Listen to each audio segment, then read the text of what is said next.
Welcome to Show Me the Money's Tuesday. Why am I by myself? Chris got fired. Just kidding. No, what's going on? How's it going? Happy Thanksgiving for everyone. Hope you had a wonderful Thanksgiving. I'm trying to get our guest on, but his camera and his microphone is not connected, and I think you guys will benefit from this guest. But I'll start, and so here, this is what we're going to do today.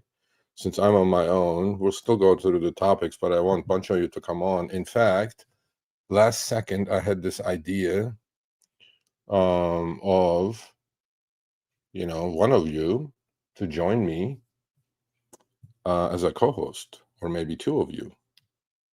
Would that be cool? That would be cool. So it's Tuesday. Welcome to Show Me the Money Club. The topics are top secret today. No. What's going on? Chris is unavailable today, unfortunately. Nothing important though. He's having some fun, I think, with the family. Coffee. I had my share of coffee, bro. So if anybody wants to join as a co-host today after the guest, if the guest can join, because guest is having massive issues joining, but I told him he can join. I'll start, and then give me 1 minute, guys. Yeah, he's trying to connect, but then it's not connecting. Sergio, can you hear me okay? Yeah, I can hear you, but I cannot see you. So I know. hold on, we're doing connection issues. We're having connection issues. Give me a Okay, now he's gone. Okay. Anyway, so what's going on, folks? How was your Thanksgiving? Did you guys kill it? Did you guys make a shit ton of money? I thought it was pretty good, actually. It was the most traveled day ever. I think 82 or 83 million people kind of traveled. And you guys did a bunch of airport trips. So I'm going to read some of the comments before I welcome my guest and then go into the topics. So anybody want to join, please, after the guest. Don't join before the guest leaves. Or actually, you know what? I'm going to post a link for you guys to co-host after the guest hopefully can join. All right. I can hear you, but are you there? Yeah, I'm here. I'm just trying to set up the camera. Give me 1 second. Okay. Of course, when you need it to work, that's the day. Whenever I'm hearing you, you're hearing me, right? Yeah, absolutely. I can hear you. Okay, cool. And what we'll do is I'll just wait until you fix your camera and then entertain the folks that have shown up. Aloha. What's going on? Let's see some comments. Let's read some comments. This is unusual today, obviously. By the way.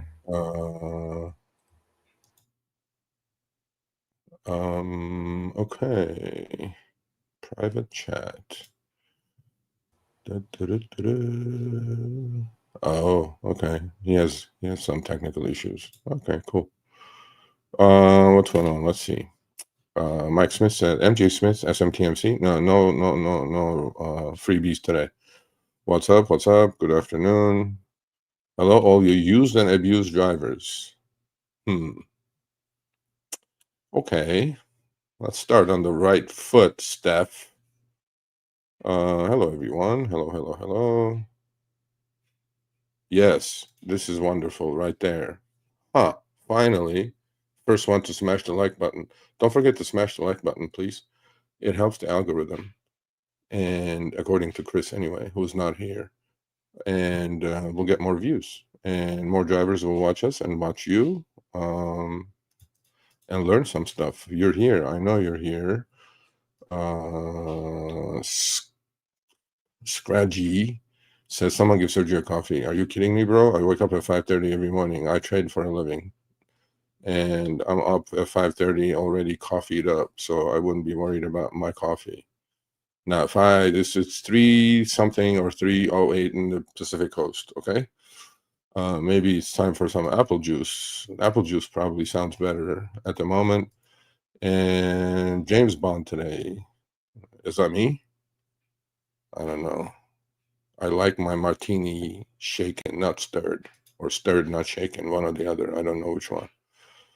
from DFW. Aloha. Actually, we have a topic regarding Hawaii today, but I'm going to wait until the gentleman from DriveWhip shows up. So he's going to be our guest.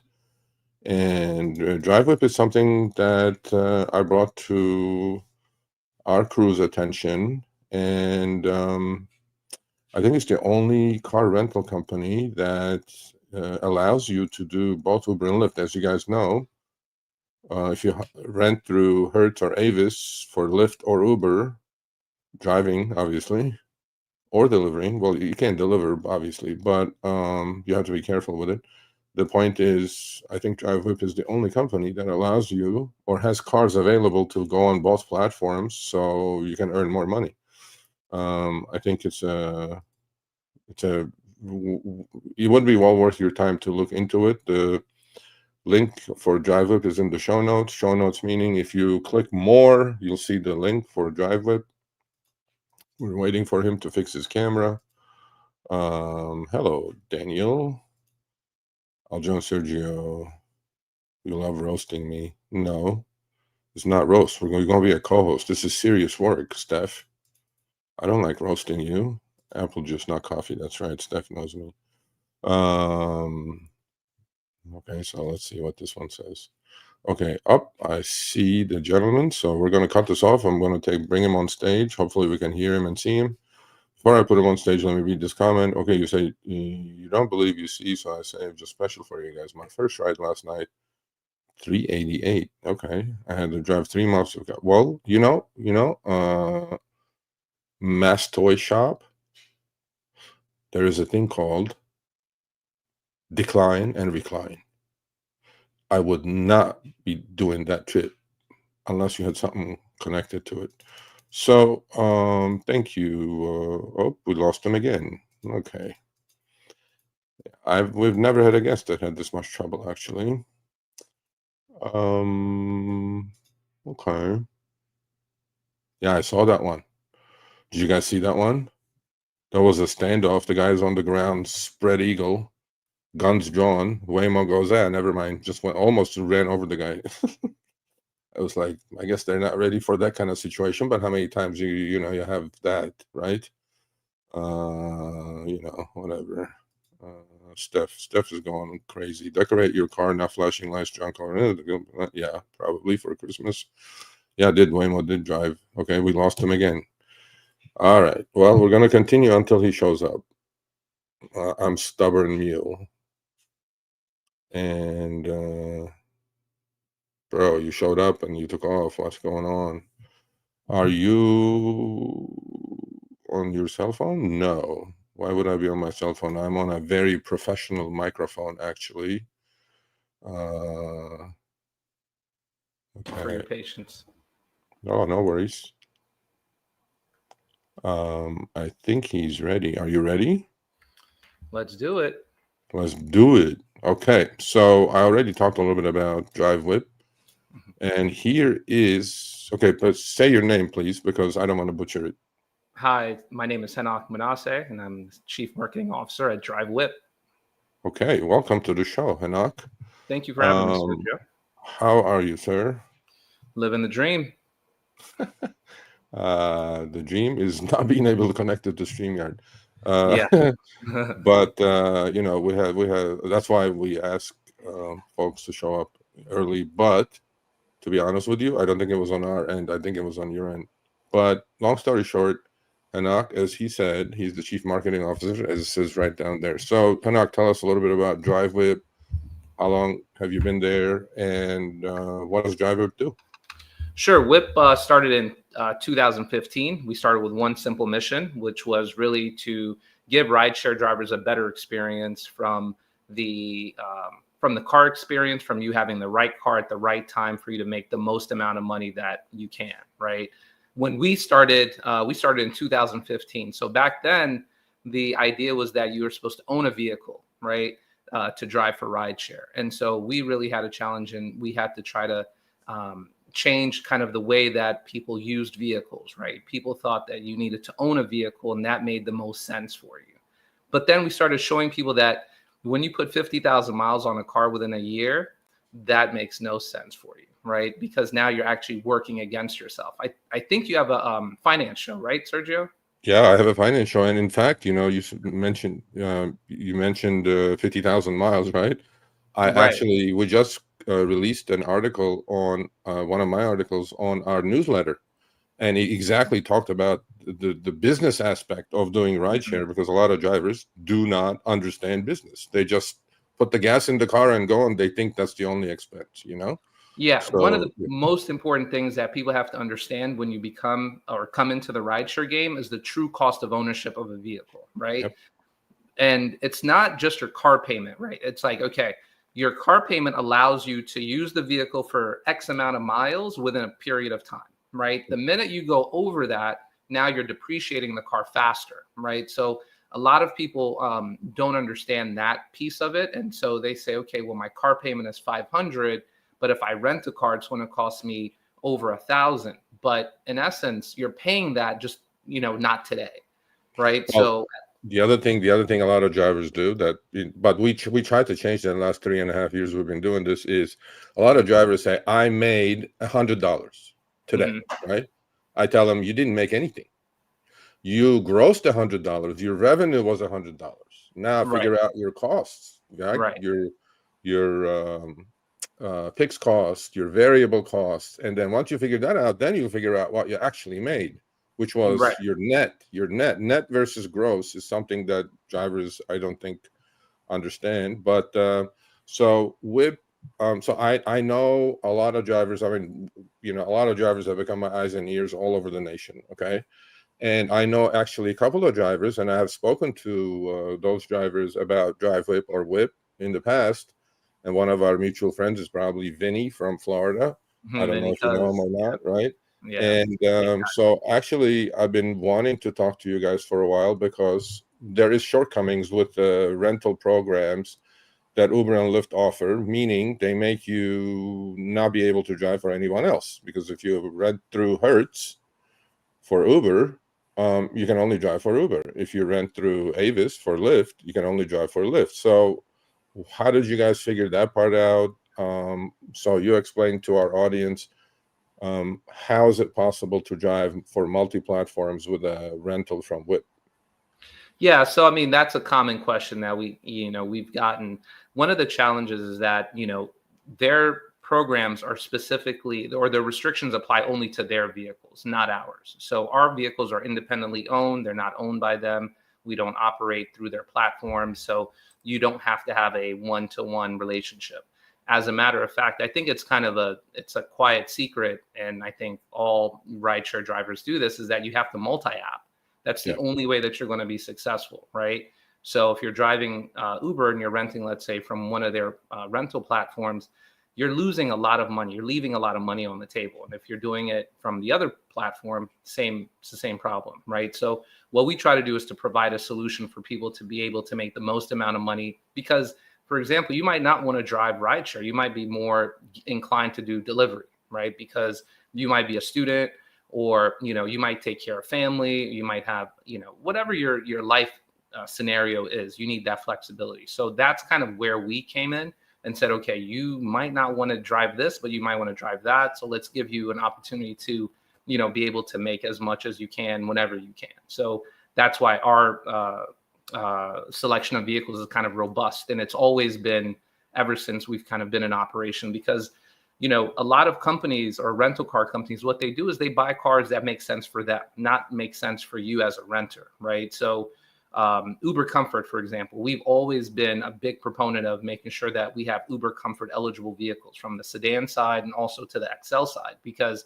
our drivers, especially like the ones that we have in the DC and Baltimore area, these are hardcore drivers. Like the ones that have an XL, like let's say a Toyota Highlander or Sienna, they never give those cars back, because they know that that is going to be a big engine for them to make money. So again, our goal is always just try to make, provide the best car for the person at the right time. So if you're starting out, maybe we start you out, with a Corolla, while you try to figure out the ins and outs of navigating, keeping your car clean, communicating with a passenger, trying to keep them happy, etc. Right? And then you figure that piece out. Then you move, let's say, okay, oh, I want to go into a bigger vehicle because now I'm kind of a pro at this, right? I figured out the sauce. So, what we try to do is to create an opportunity for everyone at every kind of stage of their rideshare journey, and No, have a car available for them. I agree. And I was actually, now my next question was going to be, do you only rent EVs, obviously, or it's ICE vehicles and combine and different size cars for different platforms, like you said, all the way up to XL, Right. SUV.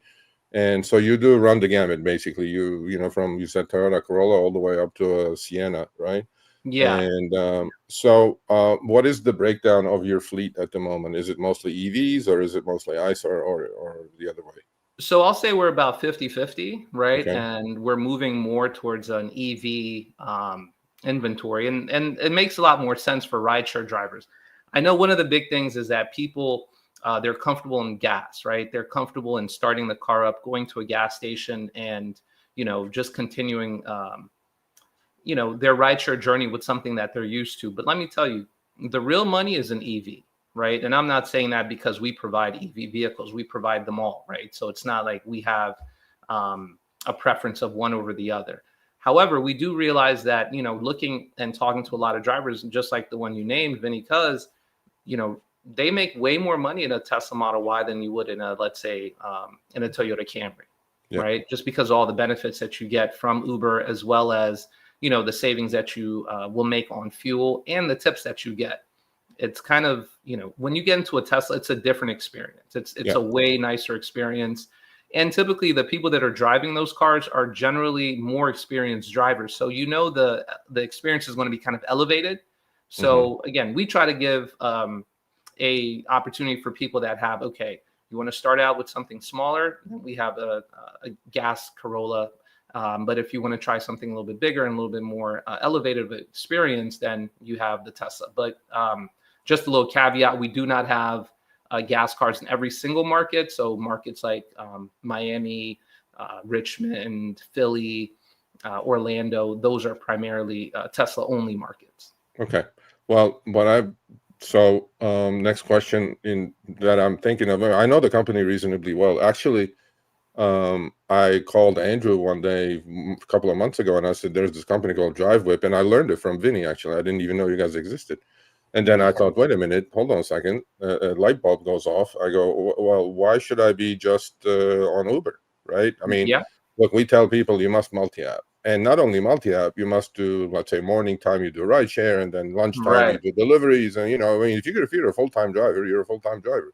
Yep. But the other thing is, my belief is, I've done the numbers and I've written articles and done videos about this, is that, look, if you're going to rent, you're basically automatically are going to be a full-time driver. You can't just go on the weekends, drive 8 hours, and then, try to make the money up and whatever.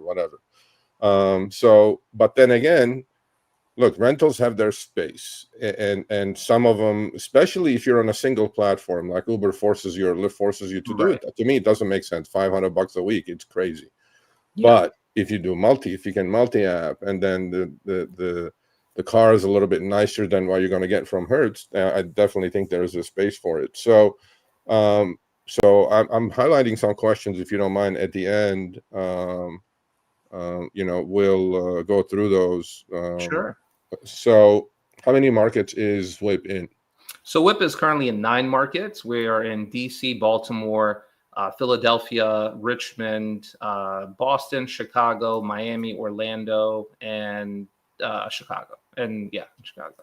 Okay. So we're 9 markets. So basically a lot of the major cities. We're in all the major markets, and with plans on expanding into other markets in 2026. Okay.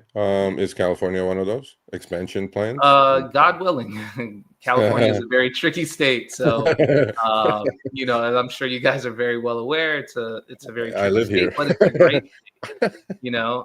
It's the state that basically makes all the rules for rideshare, right? So it could be a good or bad. No, but I think it's a bad. Look, I'm an East Coaster trapped in the West Coast. That's what I call myself. Where are you from, Sergio?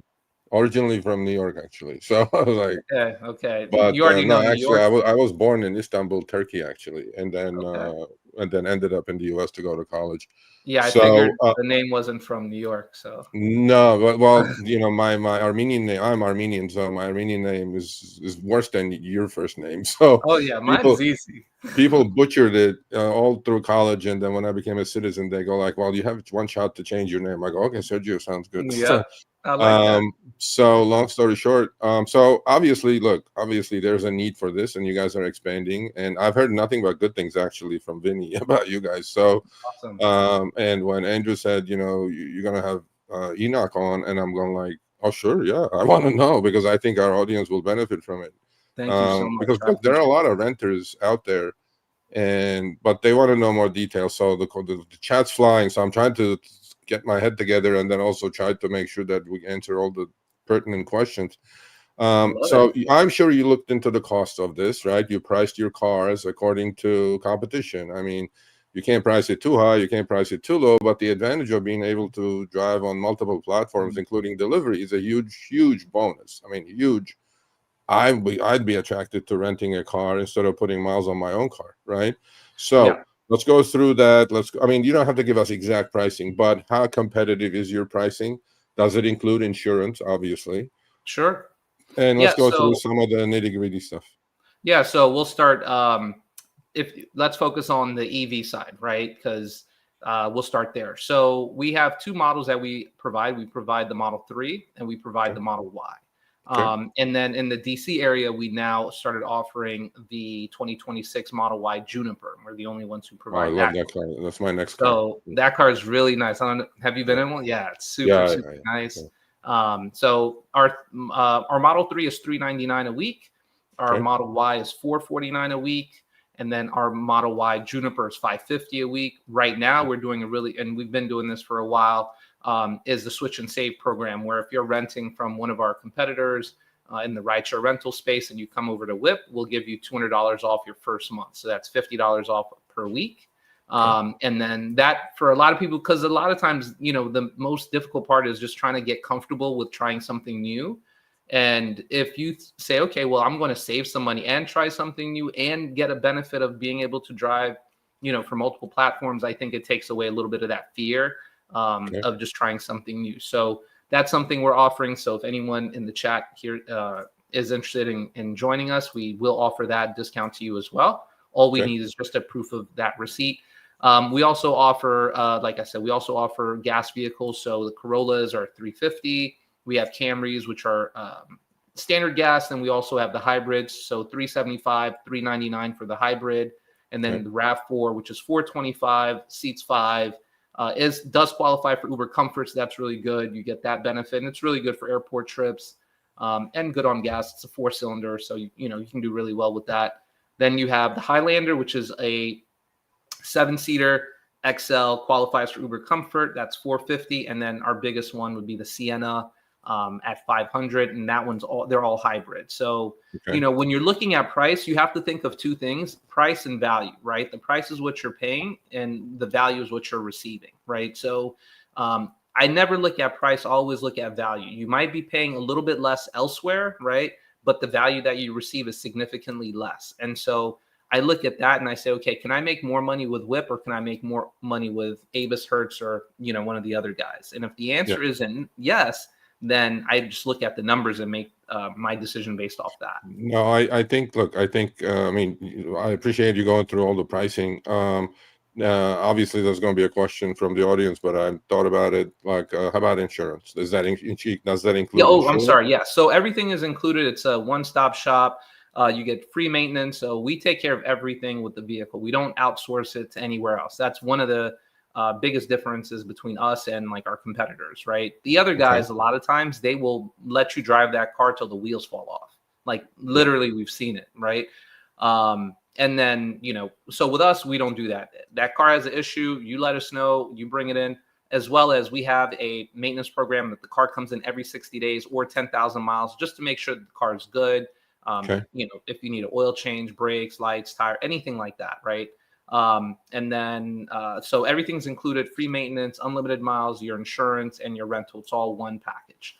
Okay. So with the other companies, right? So I mean, look, I'm in the space. I understand. I know that how the gimmick works is that, so you go to Hertz, you're gonna rent a car, and then they say it includes insurance, but then at the last minute, do you want to buy this extra insurance, which is another $70-$80 a week, right? Right. So is that the same with you? I mean, there is no, what you see is what you get, basically, right? No, I think, with us, that's another thing. Rideshare drivers need transparency, right? So it's a couple things that, separates us from them. One is transparency. Your price doesn't change at the end. It's not like, oh, here's I gotcha. This is one thing that a lot of the other guys do, especially on the EV side. You don't know what your charging rate is or what your charging bill is going to be at the end of the month, right? With us, you're paying for your charging every time, like you're paying for fuel, right? You're not getting this random $1,200-$1,300 bill at the end of the month. You can't verify, you can't validate. And so, for us, it's all about transparency. You get access through the Tesla app. You could see, okay, well, I just spent $15 or $12 at this last charge. Boom, comes right off your card. So again, everything is very transparent. There's no, surprise fees at the end. Okay, the other thing that Hertz and Avis do, if you do rent through them, is that if it's a Tesla specifically, they block certain parts of the Tesla app that you can't do everything. It's not. I'm sure it's for safety or security reasons or whatever not. But the other thing that comes to mind is if it includes all the insurance, we don't. There's what you see is what you get. One stop shop, right?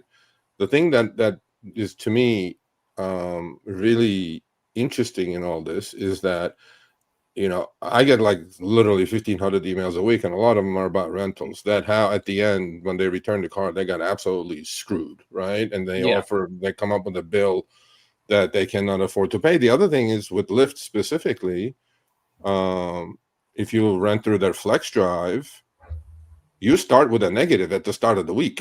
You have to work your way through basically to get to positive. So with you, it's like this is how much the car is going to cost. This is your cost. You're in business. Do whatever you're going to do. Make your money and then enjoy yourself. And then, is there, by the way, you said unlimited miles, but is there any restrictions that you should talk about? No, I mean, the only restriction that we keep is that you just can't drive the car more than 150 miles from the place where you picked it up, right? And again, vehicle is intended for rideshare rental purposes. And so I think some of the other guys, they allow drivers to drive, like wherever they want, but for us, that's not really the intended purpose of that car, Now, let's say you have a ride that takes you, 100 miles away. We've seen that's becoming more of a thing now. You never really saw that.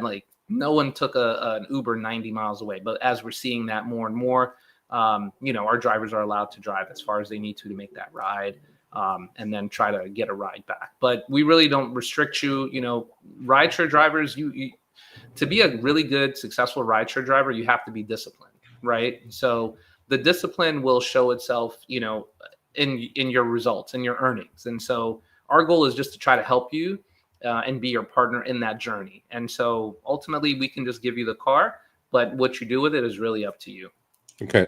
Couple of other questions, and I'm going to post, I think I saved 11 questions. I don't think with any guest I've saved 11 questions before, but then I'm a happy clicker. So we'll see. Maybe they're repeat questions. Sure.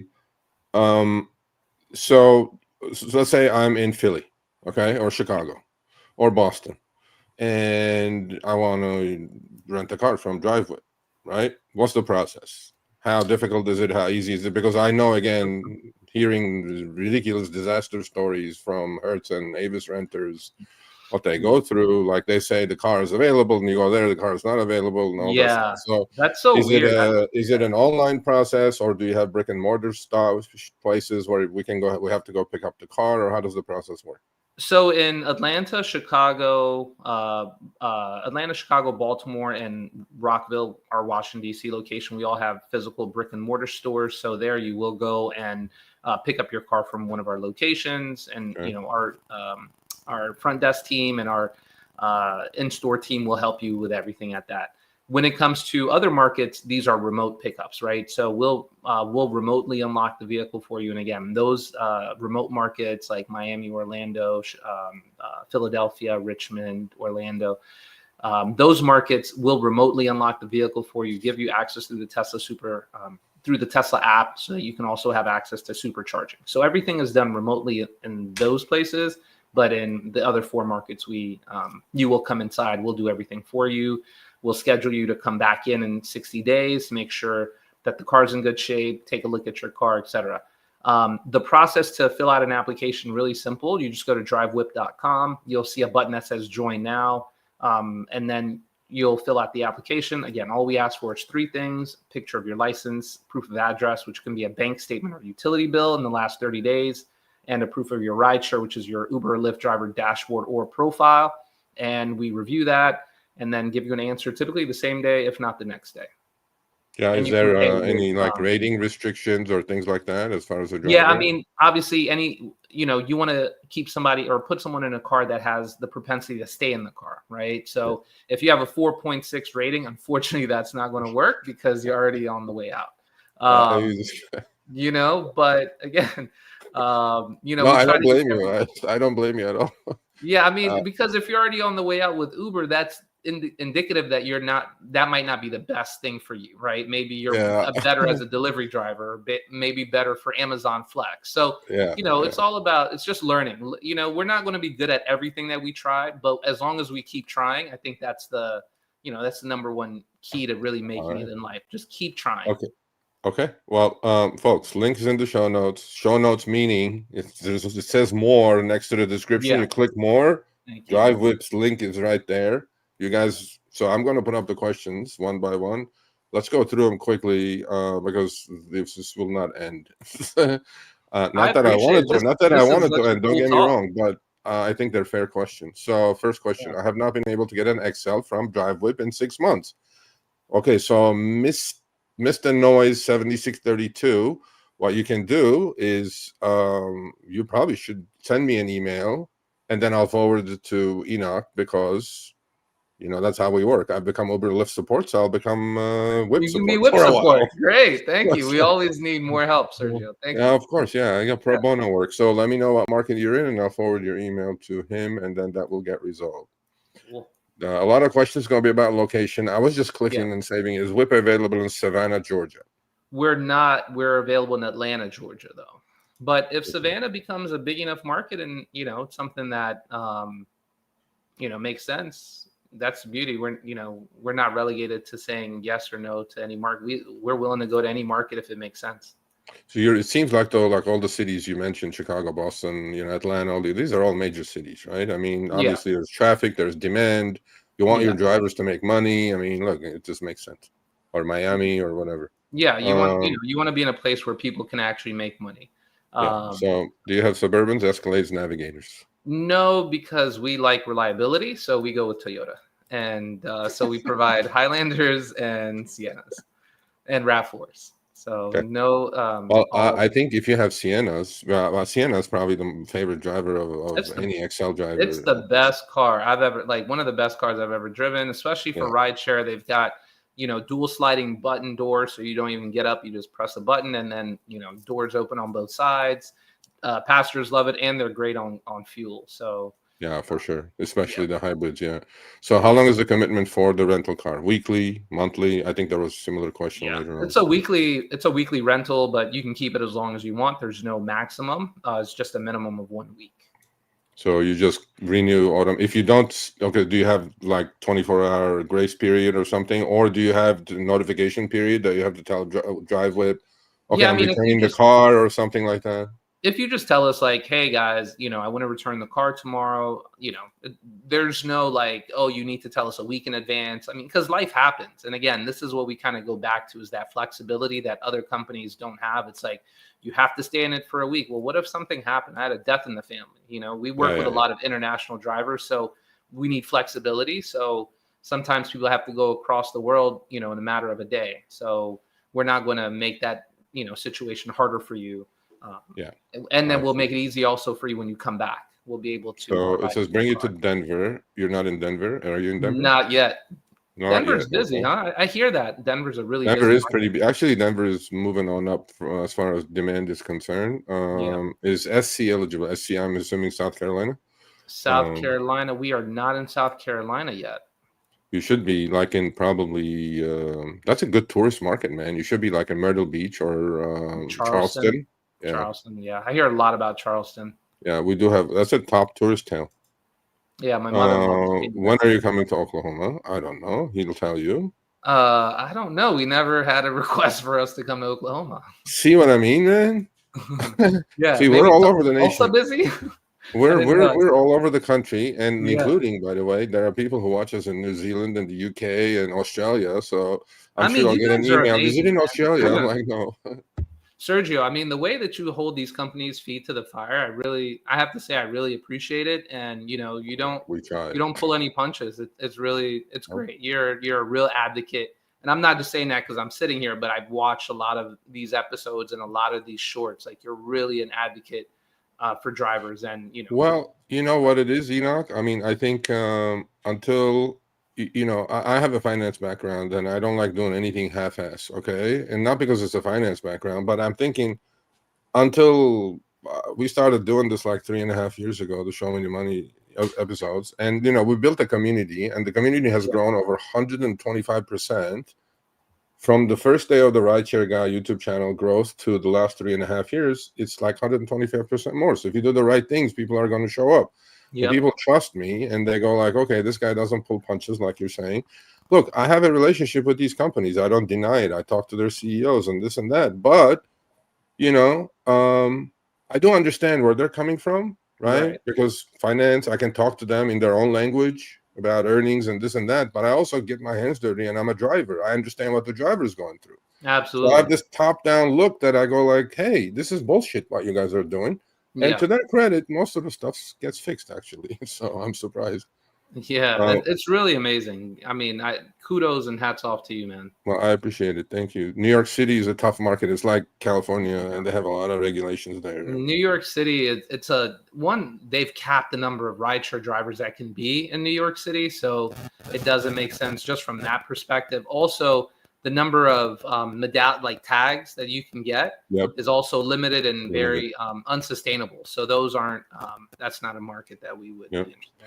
This is good because if you rent from Lyft or Uber, they deduct your pay. Yeah, they do. They do. They hit you up with a negative. If you're on Lyft Flex on Monday morning, you'll wake up to minus $450 for a Corolla. And you get paid less when you rent from Express Drive. And yeah, we discovered that. Yeah, you get paid and 15 to back in the 20% day, less. What a bullshit deal that is. which doesn't make sense, because if they're renting from you directly, you would think that these are the people you want to incentivize to make the most money, right? So I don't quite get the thinking behind that. But nobody said they have, just because they're smart doesn't mean they have common sense. But look, they exploit drivers, man. I mean, look, they do it at any chance that they get. And I'm like, yeah, there's a new sheriff in town. You're not going to do that. Yeah. How does payment work? Does it need major credit cards or a debit? And do they need a deposit? You can use either debit or credit card as long as you're the card holder. And yes, there is a deposit minimum of $200 on every rental. But if you're renting, like you said already, from a competitor, you can get the $200 off. You're gonna get $200 for the first month. So you get $200 off the month, so you'll get $50 off per week. But we still charge a deposit, and that obviously gets refunded to you at the time of return, minus any tickets. No, I fully understand that. Is this an RSG deal? Because nobody told me we had a deal, so I'm not sure if it's an RSG deal. Well, we could definitely make an RSG deal. Well, we need to talk afterwards, maybe tomorrow. We'll go offline. Hey guys, are you in the northern markets like Ohio, Indiana, Kentucky? Not in Ohio. We're in Illinois, so we're in Chicago. But we have not gone into these other markets yet. Are those busy markets? Not sure. Kentucky, maybe. Ohio, Cleveland, probably. Actually, Ohio, yeah. Ohio might have Cleveland, Columbus. Yeah, weekly or monthly. We didn't enter that. It's weekly. And last but not least, I'm sure there's more, but can I do courier work like Amazon, Viho, or Roadie with the Whip car? Yeah, you can. The only thing I say is that, if you're going to do just delivery, you're not really getting the most out of that product, right? And what you're paying for. So I would try to say, try to see if you can get approved for for Uber and Lyft, at least Uber, so that you can also add Uber Eats in there, right? Yeah, Uber Eats. And Yeah. add some How about DoorDash? Can you do DoorDash with your car? Yeah, DoorDash, Uber Eats, all that. I mean, if you're really have timed your thing correctly, then you'll do your ride share from like 4 a.m. till about 10 a.m. Then start doing, food delivery till about 3, and then you're driving people home from 3 till about 7. So, it's all about just making sure that you pick the right time, and you can use this car for all these different apps that, in the course of one day, and really make a lot of money. Yeah. Okay. So there are so many questions. What I'll do is I'll go through them and then ship them your way. Sure. So the gentleman with the Excel, email me, Sergio@therideshareguy.com. I'll play support for one email and send it out to Henok. The floor is yours. I'll give you a minute to close us up. Wonderful, really. I mean, I think there is a necessity, and I always thought, like, why should I be stuck only on Uber, doing renting from them, paying $500 for a Tesla Model 3 from Hertz, as opposed to why shouldn't I be able to do this? And I think you guys have unlocked something big here, so hopefully we'll be able to create some demand for you guys. Close us up. I appreciate it. First and foremost, I just want to say thank you to everyone that joined this show, this live. It's been a pleasure talking to all of you, answering all of your questions, and it's been a pleasure talking with you, Sergio. I can't wait to try them in the Boston market. Okay, drivewhip.com/Boston. That's the easiest way. Florida, they're definitely in Florida. I know Vinny's in Miami, Orlando, they're in Florida. Oh, there you go. They're getting customers already. Come on. Yeah, I know, man. Jeez, you got to get a commission for this, dude. Talk to Harry on that. I'll get you your own referral code. Don't worry, we'll figure it out. There we go. Yeah. Okay. But yeah, I mean, honestly, I think we've said everything, and I don't want to dilute the quality of this conversation. But I will say that, we've been around, like I said, 10 years. At the end of the day, we care about, giving our drivers transparency, flexibility, and a real path to higher earnings. Better cards have always been what have been the main cornerstone of our product and our program, and the freedom for you to drive on any platform. So that's what makes us different. We treat our drivers different. We treat our drivers with compassion and empathy. We care about you. We're here to help you. And anything we can do to, help you make more money, that's what we're all about. So yeah. Well, we appreciate you showing up. Sorry for the troubles. You know what? Actually, I'm going to take responsibility for that, because looking at my phone emails, I sent you the YouTube link. I didn't send you the StreamYard link. It's okay. I wasn't going to say that was on me, but then I wasn't going to say anything. It's all good. Leave it. It's all good. We all did it. So let's never look back. Always look forward, right? Yes. And now we appreciate you coming on, and we'll be in touch. And do send me the referral link. Maybe I will. And let's talk offline. I'd love to to get your opinion on a few things, Sergio. Absolutely. Yeah. We'll be in touch for sure. Well, thank you. Stay healthy, and we'll see you around. Okay. Happy New Year, everybody. That's right. That's right. Bye. All right. Take care. All right.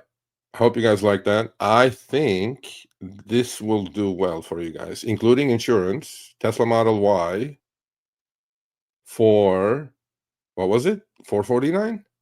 $499? $449? That's a better deal than Hertz. You can drive Uber, Lyft, DoorDash, Grubhub, Instacart, Uber Eats, whatever. I mean, I don't think you guys can go wrong with that. So, blessed child, wait until I get my referral link, so then I'll make a couple of dollars out of it. How about? No, I'm kidding. Do whatever you need to do. I know you're in Boston. Go get it. So this is the part that we talk about topics. Well, I could do it myself, but then I offered at the start to have a co-host or two, maybe. So I'm going to post a link, and we're going to go through the topics together. I'll do most of the talking as usual, but we can have a little bit of so don't be shy. Let me post a link. This is the first time I'm doing this. I usually don't do this. Even when I think I did a couple of solos when Chris's wife was delivering, or he was on vacation, or whatever. Happy holidays, Mr. Gambit. Mr. Gambit, your interview on the BP Pulse thing came out wonderful. I'm sure you'll see the video shortly on our channel. All right, I'm pasting the link, copying and pasting the link. Here's the link. Who wants to co-host with me? Show Me the Money, episode 185. If you guys want to co-host, more than welcome to grab the link. Except that I'm asking you to be in a quiet place with a good internet reception, because without that, I will boot you. So if you guys want to join and co-host today, let's do it. I'm all game. All game. All right. All right. So let's go with the first topic then. I guess nobody wants to do it. Okay, fine. You guys be that way. Oh, you know what? I'm going to put myself somehow in the picture. Chris, which one is it? This one? Or this one? Yeah, that one. Or should I do this one? Nope, this one. This one's better, right? Or take myself out of the... Or should I do this one? I didn't know I had so many choices. I think I do this one. No, I think a full screen without me, that's bullshit. I gotta be on screen. This one. Right there. All right. So, all right, let's go. Grab the goddamn link. Where? I don't know. No, y'all are talk a lot. Keyboard warriors. You guys think doing this is easy week after week after week? Yeah, it's not. Okay. So, here we go again. This is a huge fucking problem. I am not on a cell phone small screen format, Sergio. You know why? Because YouTube now is allowing vertical format and a horizontal format. If you log out, if you get out and go back to the channel, go to live, you will have two, not one, but two thumbnails, two screens. If you must have clicked on the one that's vertical. Click on the other one. That's horizontal. Then you can see a fuller picture. Okay. So that's one way to solve that problem. So if you guys, because I can see you're on a small format, I can see it on my StreamYard link that you're on vertical. Yes, click on the Rideshare, go to the Rideshare Guy channel, YouTube channel. You'll see two options. One of them is vertical, one of them is horizontal. The one vertical has a tiny little phone next to it, or a lower, and whatever it is. And then we will you will be on the full screen.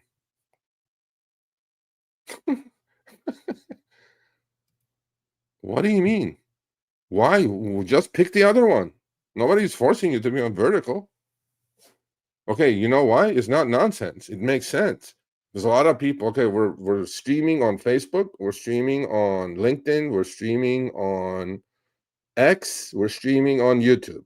A lot of people watch us on their cell phone while they're taking a break or whatever. So the vertical format makes sense. Okay, Lelius. Hey, man. Hey, Lelius. I put the link up. Do you want to come and you want to do the... Oh, fuck. Do we do the co-host the show? There's the link. Where is the link? Here's the link. Here. Permission to enter. Well, there's the link. Last time I'm putting it up. So if you guys want to co-host, there's the first topic. Co-host, grab the link, show your ass, so I can put you on the screen. Otherwise, it ain't gonna happen.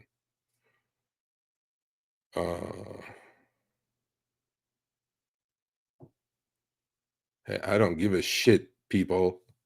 You figure it out. One is small, one is large. That's it. What the fuck? I need to go get apple juice now. You guys are stressing me out all day long. I traded beautifully, made shit ton of money, and now I got to do this Donkey Kong show, man. Come on, man. Behave yourselves, man. Oh, Mohammed. Oh, man. The man, the myth, the legend. Mohammed never fails. He's always on. Greetings, Sergio. Happy Thanksgiving. Happy Thanksgiving. Happy belated Thanksgiving, sir. Are you able to see me clearly or I'm able to see you and also hear you. So Mohammed is one of my co-hosts today. And then let's get more of you on, because at the end of the show, after I read the open letter to the Uber Lyft CEO, you guys need to come on and we have to do it. You know what? I'm gonna do a goddamn marathon session today. How about Okay, so Sergio, just one thing. Keep my phone vertical or horizontal. For fuck's sake, he did it. No, no. Okay, you can keep it any way you like. At the Okay. moment, I'm seeing you on vertical, but you can do horizontal, and let's see what it looks like. Okay. Okay, yeah, there you go. Now you see the full picture. Okay, got it. Now we see your belly and all that. So you raise the phone a little bit. You need to Yes. lose some weight, Mohammed. Yes. I mean, not that I'm. What the fuck? This is a shit show today, man. Anyway, I'm all making fun. Sorry about the cussing. You know, I'm an East Coaster. I just kind of go with it. Yeah, it is. It is, Steph. Yes, it is. Yes. Yes, yes. Turning into a shit show. Huh? I got two. Not one. Not one, but two. No, we don't gut shame anyone. Okay, we'll add him. We'll add Mr. Gambit. Okay, team is full. Oh, no solos. We're gonna do okay. What I'm gonna do now is I'm gonna start the topic. I'm gonna talk about it maybe a couple of minutes.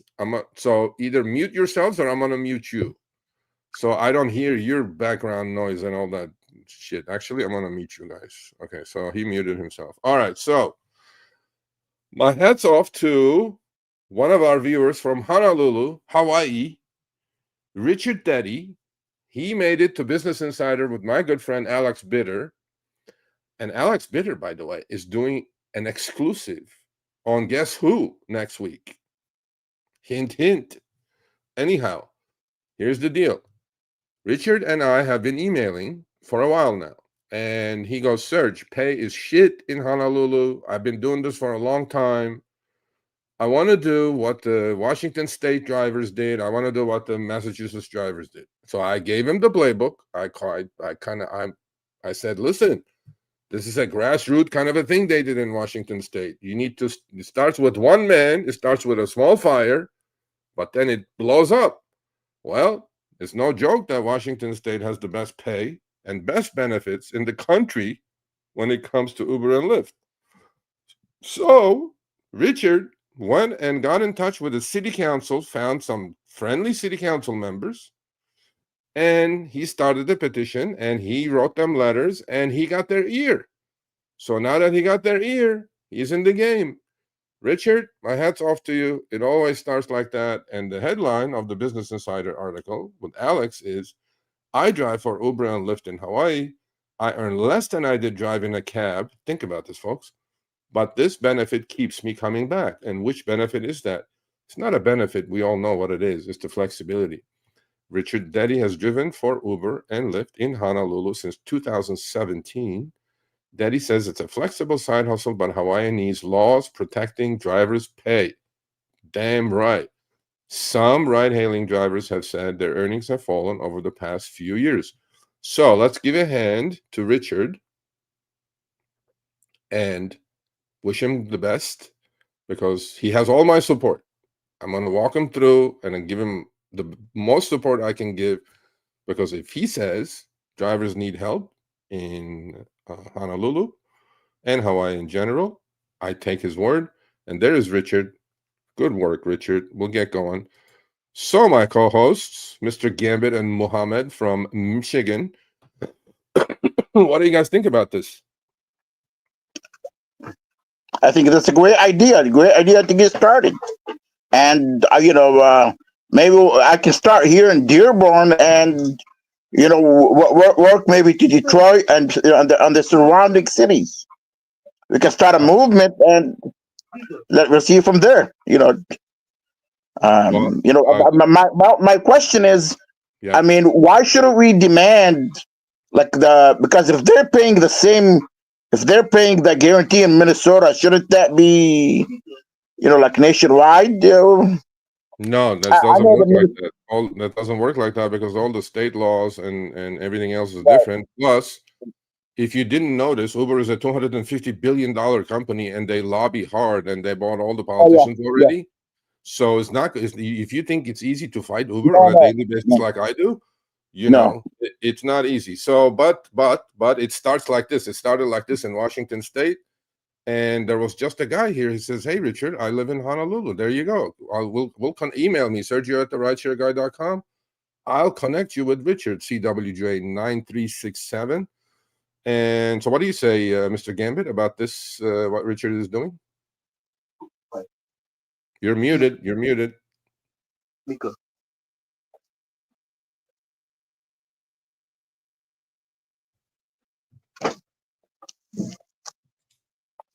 You're muted, buddy. All right, we're gonna kick him off. You got one chance. Anyway, okay, I'm there now. Can you hear me? Yeah, I can hear you now. Okay. So, what say you about what Richard is doing? We need this here in Los Angeles for sure. And it should start at the airport. We should have someone there collecting signatures every single day, going around with everybody with a Uber Lyft sticker or DoorDash sticker in their car, giving them the sign and say, look, let's give this, petition to our city council here and the supervisors of LA County, because they control the rates and everything. Well, we can't. Okay, look, about Prop 22. We can't do much in California at the moment, and in order to beat Prop 22, we need 7/8, and we're never going to get 7/8. However, we got to try. We got to try. No. I understand that, but however, there is one thing that happened. I'm surprised you haven't seen it, Mr. Gambit. The SEIU truck is in front of LAX there collecting signatures, because when the Supreme Court found Prop 22 constitutional, they also said, though, that we can. And remember, the Uber and Lyft did a deal. Yeah, there was two bills, SB 371, to lower their commercial insurance bills, right? But then there was also SB 1140, which was, it gave the drivers the right to unionize, and there was SEIU actually in front of the LAX collecting signatures to unionize. So we have to start something. Exactly. And I think, Sergio, by the time the Olympics get here, that rate that we should have should be a solid earning rate for everyone, because if they nickel and dime us with the Olympics with thousands of people here, we're just bending over being slaves for no reason, meaning that guys got to pay their bills. And if Uber says we're going to collect billions just for the Olympics and not give the drivers anything, they're nuts. Yep, I agree. So I agree with both, Mohammed. Grassroots campaign. Our hats off to Richard Deddy. Richard, great work. Keep it up. Don't get discouraged. Uber will lobby the shit out of this. Don't worry about it. We'll back you up. Don't worry. We know how to play the game too, so no worries. So let's go to the next topic. And here's the next. Okay, I'm not going to mute you guys, but I'll just read it with me. So there is this wonderful young lady, okay, from Atlanta. Portia Watkins is her name. And she also made it with Alex Bitter. And she says she's a medical student, okay? My hat's off. We need more doctors. My daughter is starting med school next year, so kudos to my daughter. I don't know how much that's gonna fucking cost me, but what the hell? So she goes, I drive for Uber and Lyft as a medical student. It's not the profitable side hustle I expect it to be. Porsche, you are not watching Show Me the Money Club. That's one of the reasons, first of all. Okay, but again, is the second driver. My hat's off to you, Porsche, because you're going to med school. There's no shame in driving Uber and Lyft, and there's a stigma attached to driving Uber and Lyft, because a lot of passengers that get in our cars, like if you got in her car in Atlanta, she's going to be a doctor, bro, and she's supporting herself by driving Uber Lyft. That's the good part about Uber and Lyft. There are a lot of folks like her that do drive and earn something.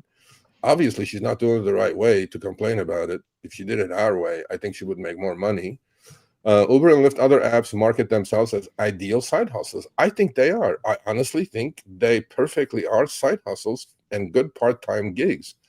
One driver said the work hasn't fit well with her schedule. Well, that's a different story, obviously, because you're a medical student. And the driver has looked at other gigs, such as substitute teaching, to make more money. Okay, cool. So what do you guys say about Porsche? And I think it's commendable that she's going to med school and also driving Uber and Lyft.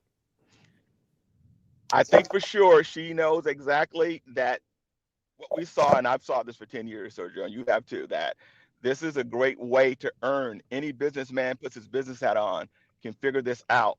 when he starts to do it. And if he don't put his business hat on, that means he's choosing to be an ant and not figure it out and do whatever he sees in front of him. That's what I mean by, if this girl's a doctor, she's figured it out, and she's also figured out she's not making the money that she should make by doing the job that she's getting paid, should be getting paid for. And that's the game of the whole thing of the rideshare industry is, let's gamify everything every moment and keep them confused before we let the whole world know that we're taking most of the money.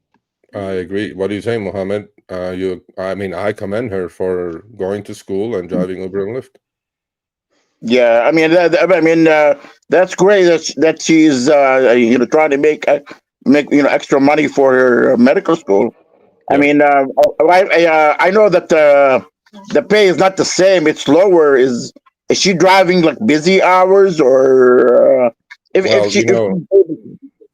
she's going to med school. I mean, so she's probably driving when she can, probably. But the commendable part is that she's actually doing it, as opposed to sitting there and complaining about it, right? So Porsche, if you do watch this at all, actually, I can get your contact from Alex.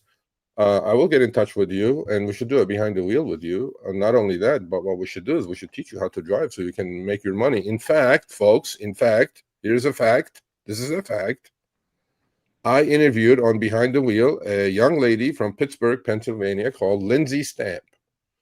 She has a W-2. She works for an insurance company, but at her spare time, 2-3 hours a day, on weekends and almost daily, she drives Uber and Lyft. Actually, she was only driving Uber. I said, get on Lyft as well. So I interviewed her. You know what she does with that money that she makes on Uber and Lyft? She stacks Bitcoin. Every single penny she earns on Uber and Lyft, because her living is paid by her W-2. But what she does is with every dollar she makes, she buys Bitcoin. So I told her, I gave her a few tips. Guess what, guys? Her earning, and she said, I thought I was supposed to accept every chip, every offer. I go, are you out of your mind? No wonder you're not making any money.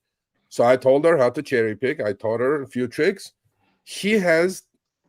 Her earnings have increased 45 to 60% by her cherry picking. How about that?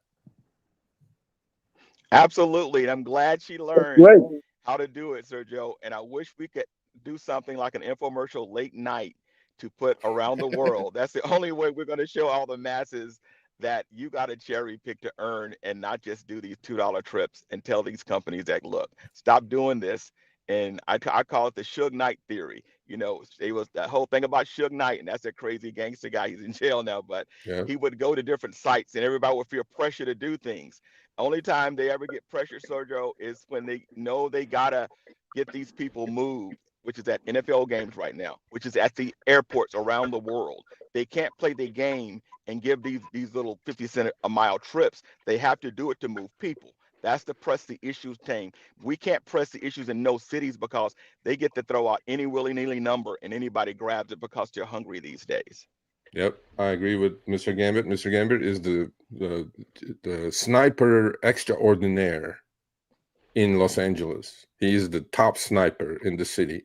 So we have one more co-host. We have 4. I don't know how many we can have on, but I don't give a shit today, honestly. We're going to do this together. I appreciate you guys doing it with me because I didn't feel like doing it by myself. So Sabin, I know, is from New York. Yes? Yep. You guys hear me? Yes, we can hear you. So welcome to the job of co-hosting Show Me the Money, episode 185. 185. Chris, I know you're not watching this, but I'm sure you're going to watch the replay. I think this is a fucking good format. I think we'll just put the drivers on and we'll just go have some apple juice and then they can do whatever the heck they want. I think it's pretty good. I think we'll just let the already, prisoners run the asylum. This is what's good about it. When the community gets together and drivers like-minded understand what we're all going through. And this is our actual therapy moment, guys, every Tuesday of learning how to make money. So show up on Tuesday, guys, and learn how. No, you know what? Seriously, Business Insider is doing an exclusive on yours truly, and we did the interviews last couple of days, and that's exactly what I said. My thought process when we started this was, if you build it, they will come. And we built it, and you guys showed up in numbers, massive numbers. And Rideshare Guy YouTube channel had 102,000 subscribers when Show Me the Money started. We just hit 228,000 in 3 years and a few months. So the growth has been there. The reason is you guys are listening, and we're listening to you, and we're trying to do the work. It's not easy, but anyway, thank you, folks. Thank you for watching us. Thank you. Sergio, Yeah. what I think what happens is a lot of the newbies, they sign up. I don't know if they sign up with a referral person. There's no more referral. There's no more referral. Why that? Mohammed, put your phone up a little bit so we can see your pretty face because your head is cut off. Okay, hold on. Let me see. I have a. Oh, come on. You got to be professional if you're going to host this. I know that, but I wasn't expecting Kiran. Sabin, what's going on in New York? You guys are both in the car driving. Please drive carefully, okay? Please. I'll tell you, Sergio. I'll tell you, if you do it this format, you put it in your car. We drive around on Saturday nights of New Year, or catch it on a New Year's Eve and drive around in different sectors of the city live and stream. I bet it would be fun. I actually thought about that the other day. I was like, you know what? I want to do like a 24-hour marathon. Show me the money. Right. Get loaded up with a whole bunch of apple juice and go nuts on YouTube. And then YouTube will delete the channel. That's what it was. Anyway, Sabin, what's going on? How are you guys? Good to see you. Just getting out of my first job, rarely doing some driving. What I was gonna say, because there's too many things that I have in my head throughout time, and I wasn't even aware of the previous points. But I saw the point with how good of a side gig this is, and the medical student, and I feel like there's something always missing.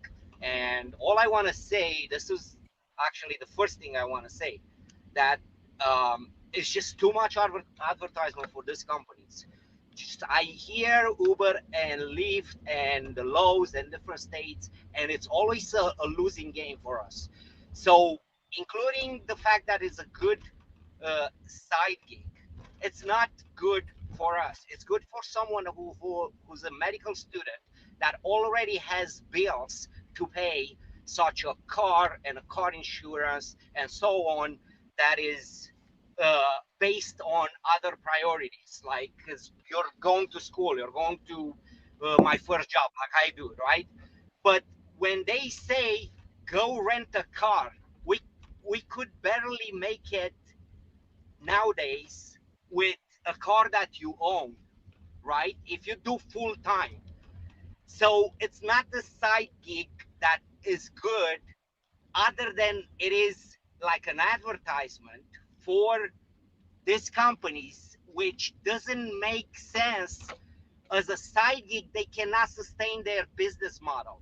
So they Sabin, I understand all you're saying, but like on your left, Mr. Gambit is in a rental, right? And he kills it. Okay, so complaining about this, we all know what the problems are. Complaining about it is not going to get us anywhere. We're all trying to survive.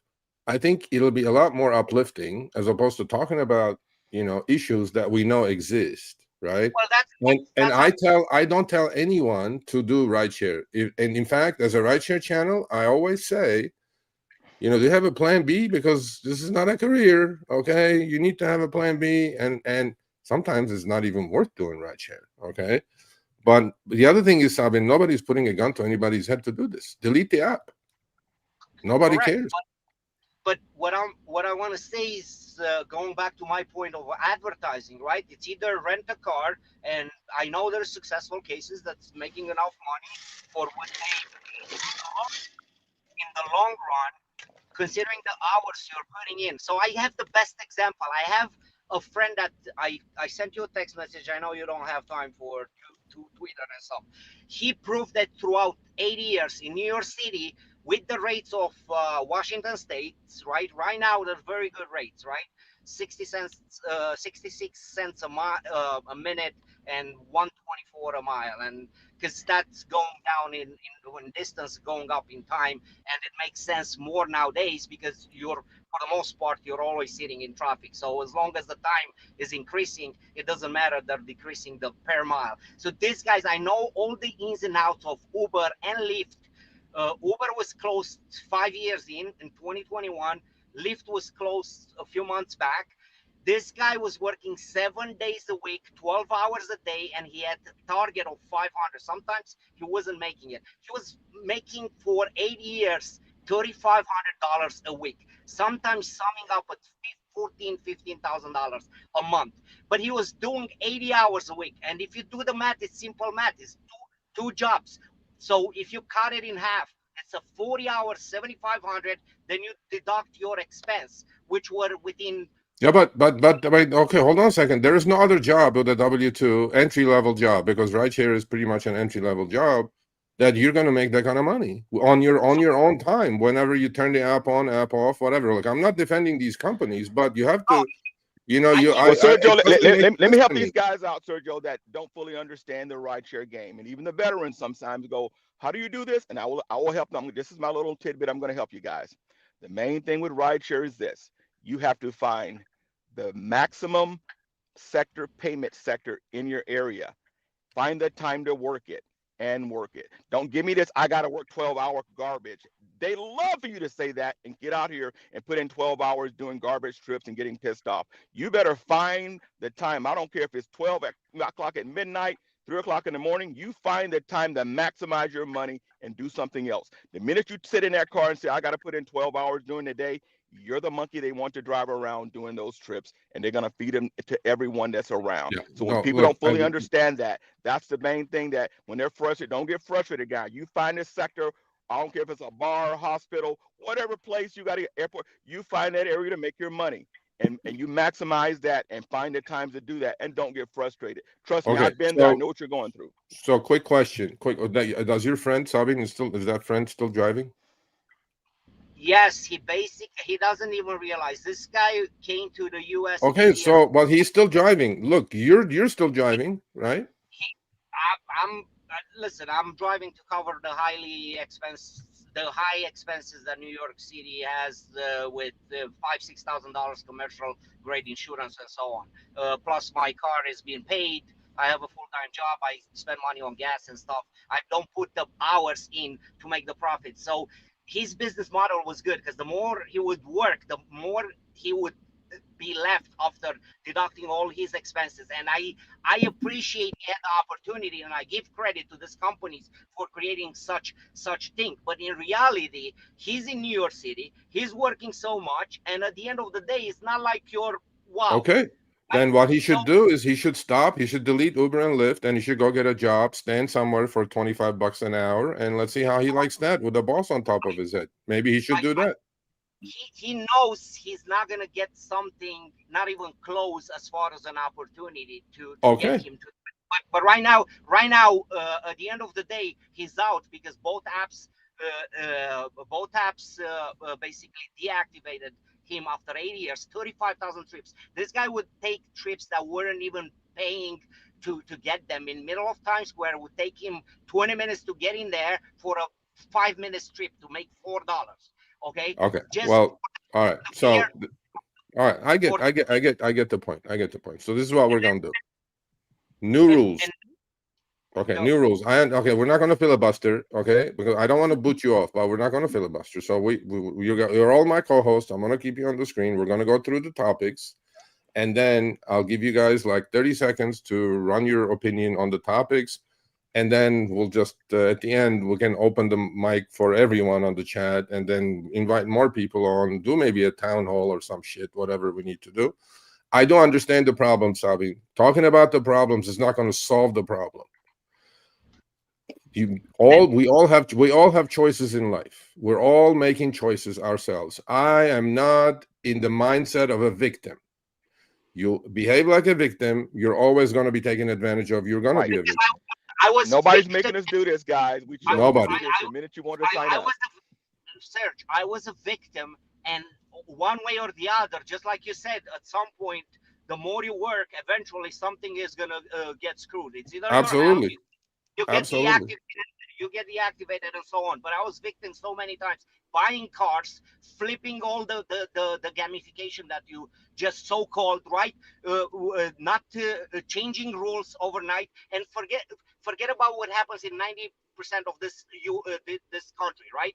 It's only the very few places that actually gave a little control to the drivers, like New York City and Washington State. But when I see what they pay in Jersey and in Long Island, outside New York City where I live, it's literally trash. You're doing community No, service. I understand. Look, again, I understand.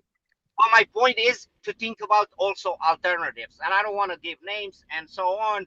I'm going to try and work as hard as possible, as crazy as it sounds. I know I'm just dreaming, to make Uber, because they locked my account, they deactivated me, to, to make this bankrupt if possible. Okay? There's got to be alternatives. That's all I'm saying.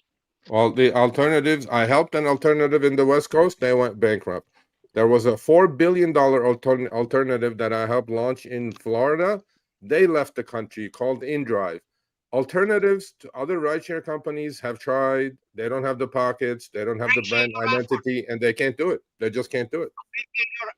Appreciate your efforts. That's exactly what everybody should think of and try to do, right? No, I get it. So, I get you. I get you. All right. So, all right, hold on. Let's get the next topic on before I lose my train of thought. How the fuck did I do that? Like this? No, not like this.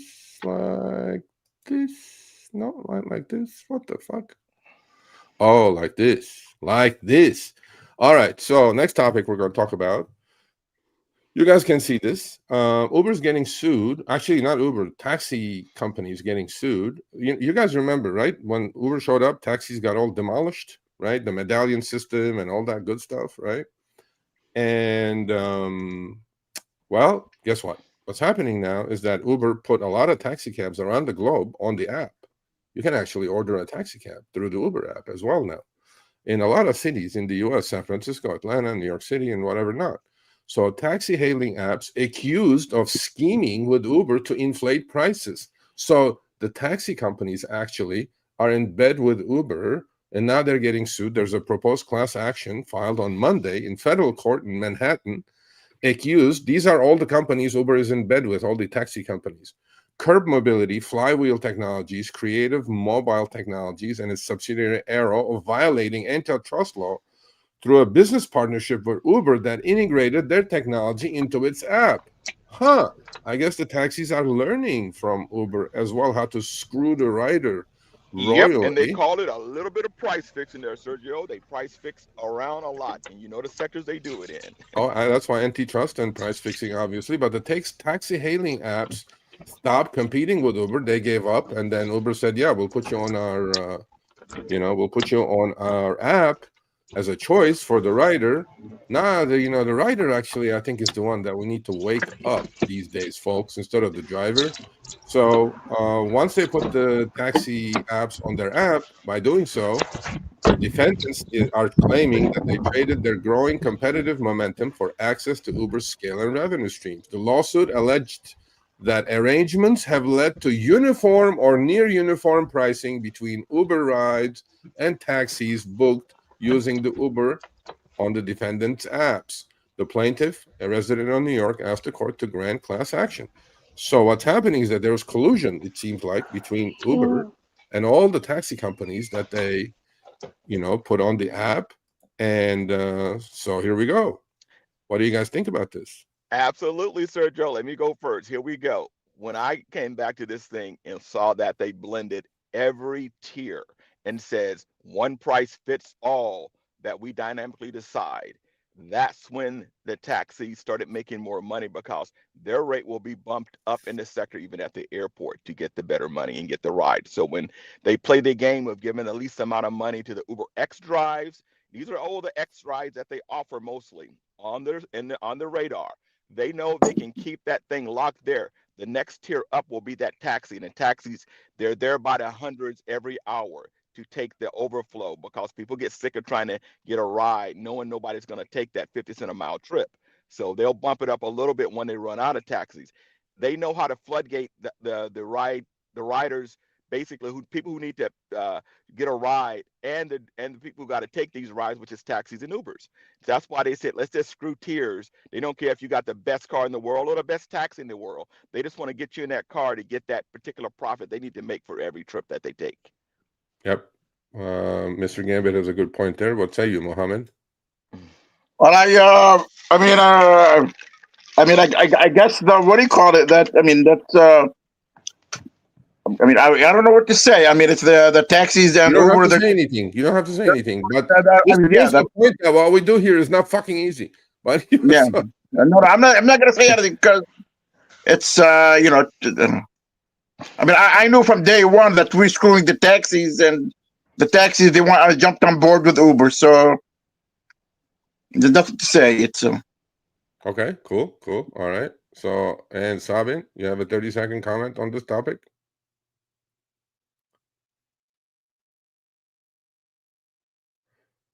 Am I muted? No, you're not. Not now. Yeah. So it's complicated. I would have to revisit and reanalyze all the details. But it's just like a sign that it's just like no good. You know, like cash trips, right? That was one hot topic that I was like blew my mind. And now you're talking about same thing in New York City, that you get drivers deactivated, and then the Uber app Okay, is stop it. You need to stay on topic. Okay? Yeah, we can't have you filibuster. You need to stay on topic. If you have just this topic alone, like comment on the topic and move on. You can't keep into deactivation and this and that. Otherwise, I'm going to kick you off. I don't want to do that. I'm giving you a chance. So I would say. Okay, so here's a knucklehead right here. None of these drivers sound intelligent. Hey, you, danger closest. Why don't you come on? Why don't you grab the link? The link is right here. I'm going to post the link right here. Why don't you come on? Let's see if you're so intelligent. Let's see you. Let's hear from you. Let's do that. Okay, danger closest. Let's go. Grab the link. Come on down. All right, let's go to the next topic, and then we can have a free-for-all at the end where anybody can talk about anything without filibustering. All right, next one. This is going to save you guys a lot of headache. And I know the person who works for Lyft who's spearheading this project. So Lyft is going full agentic AI, and they say that it cuts resolution times by 72% or 87% actually. So Lyft and the AWS Generative AI Innovation Center built an intent agent that helped reduce average resolution time for customer support calls by 87%. The system accesses driver information like ride history, account status, and previous interactions to provide personalized responses, Gill said.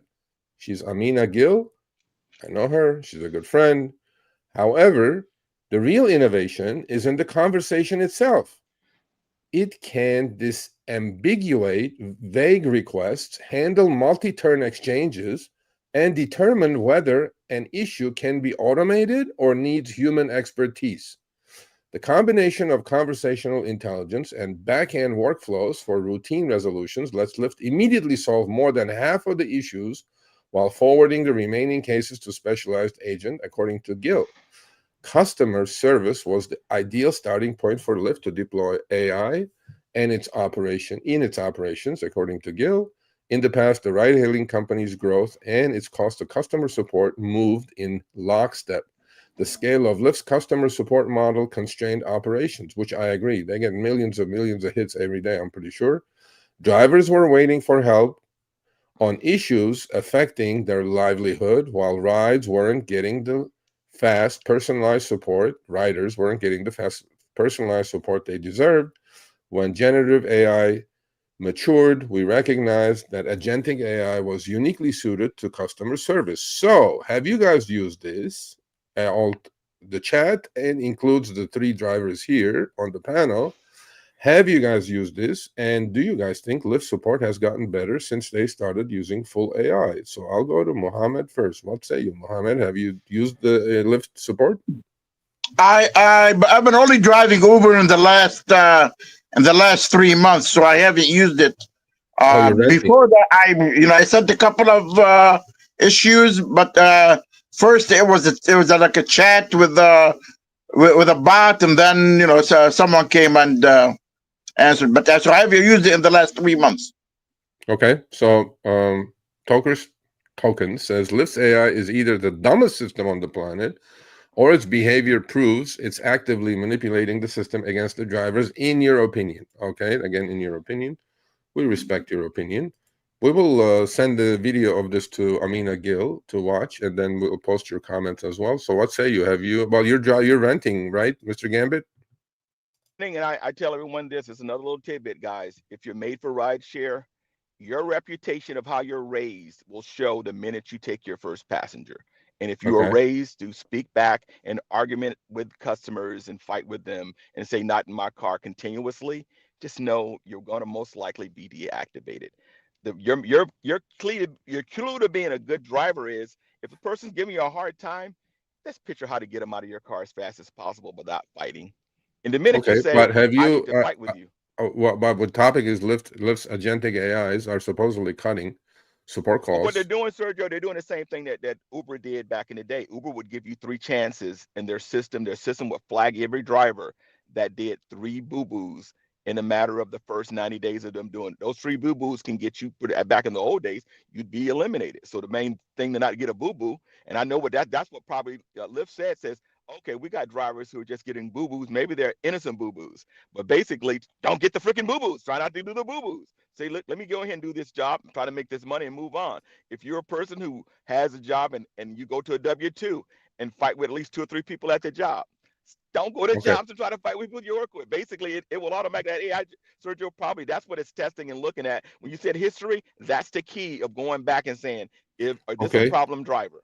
Here's my last question that I'm going to ask you kindly to all of you who are on the panel.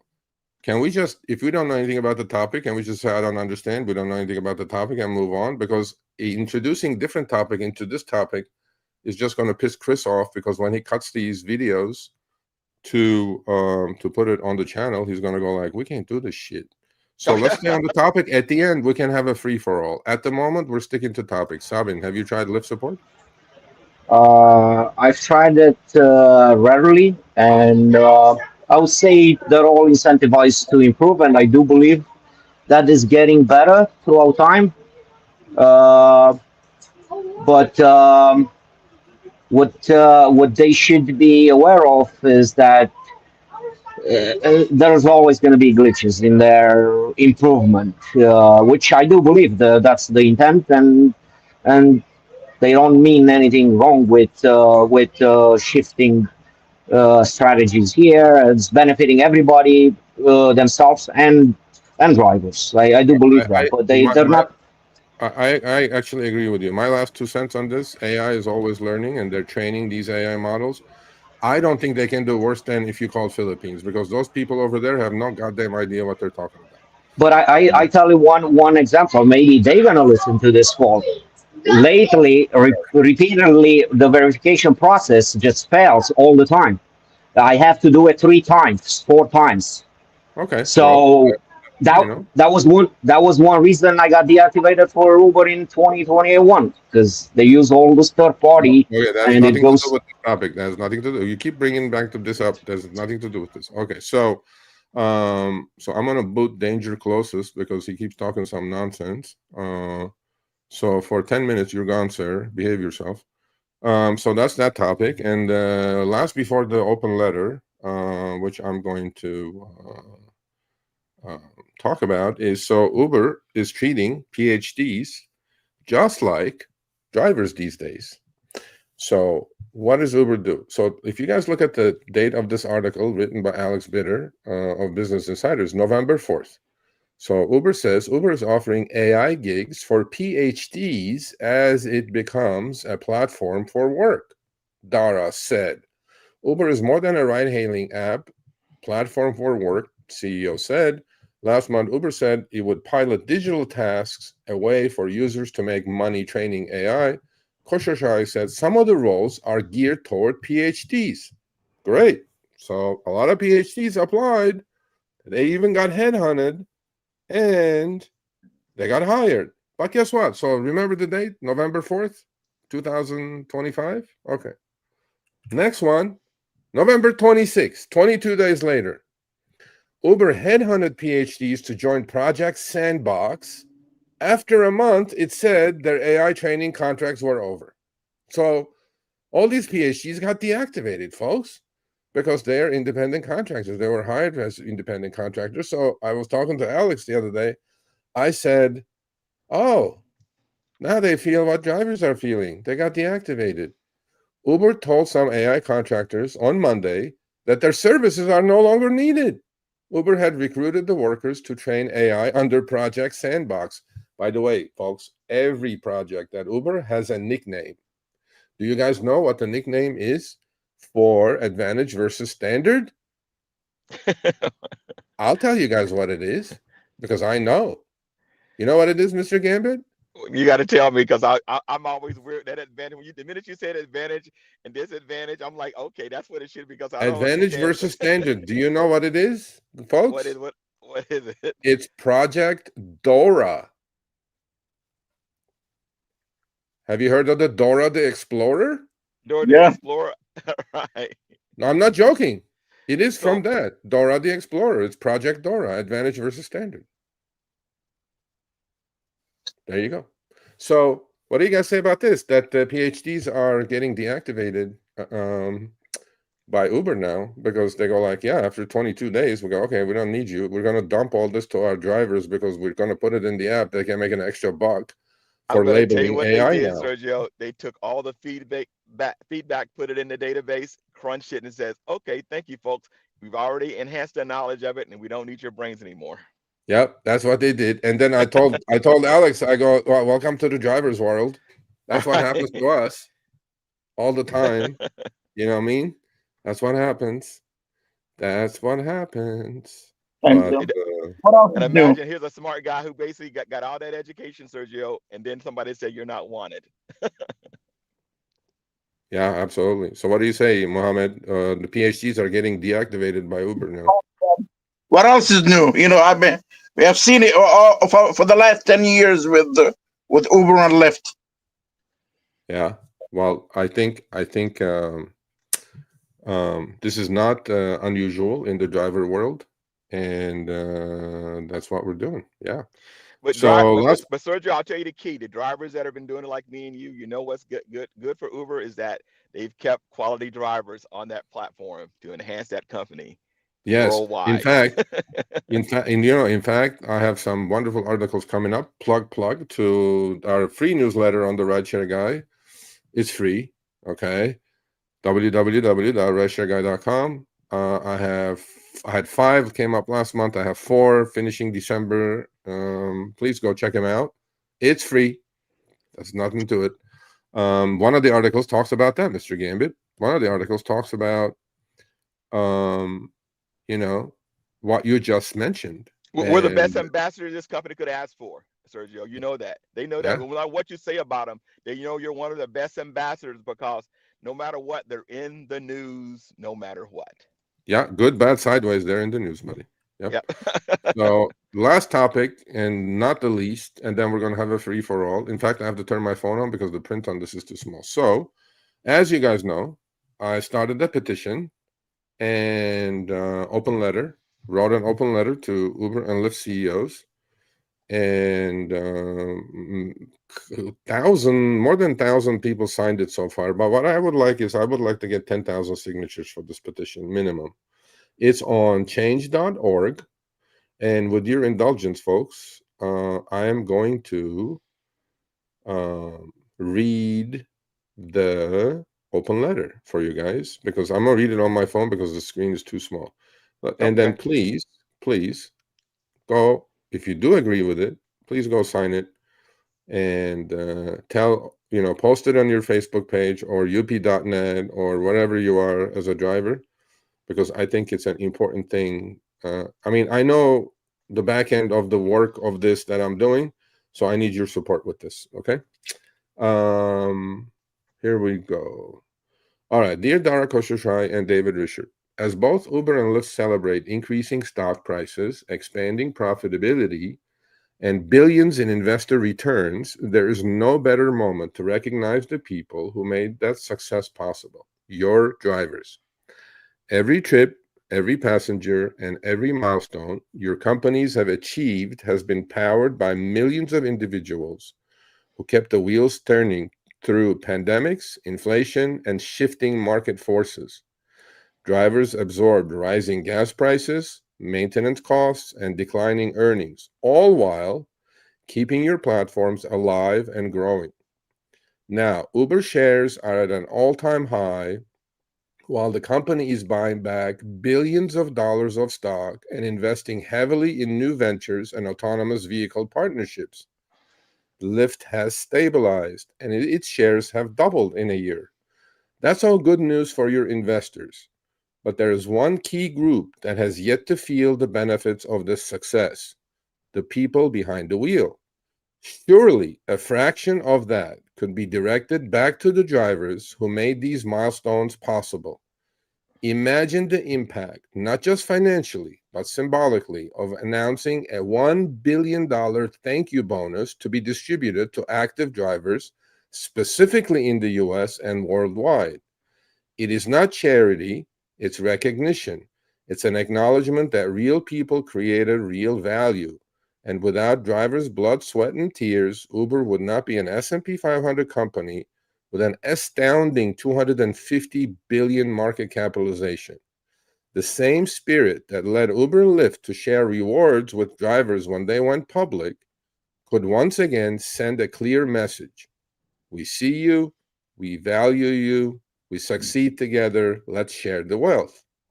With autonomous vehicles on the horizon and the industry evolving, now is the moment to rebuild trust, strengthen loyalty, and ensure that drivers feel like true partners in the future of mobility, not just temporary labor while technology catches up. Your companies are in rare position of strength. Use this moment not just to reward shareholders, but to honor the drivers who carried you here. Without drivers, there is no Uber and Lyft. In Uber's case, $1 billion invested in gratitude would return tenfold in goodwill, retention, and brand legacy. Sincerely, the drivers who built the rideshare economy and the millions who still make it move every day. So, a lot of you commented saying they won't do shit without knowing what's going on in the background. That's fine. Negative Nellies are going to be negative Nellies, and I really don't pay too much attention because I'm not negative. But when Jeremy was on about a couple, 3 weeks ago from Lyft, I mentioned this to him as well, that, how about replacing incentives with some stock?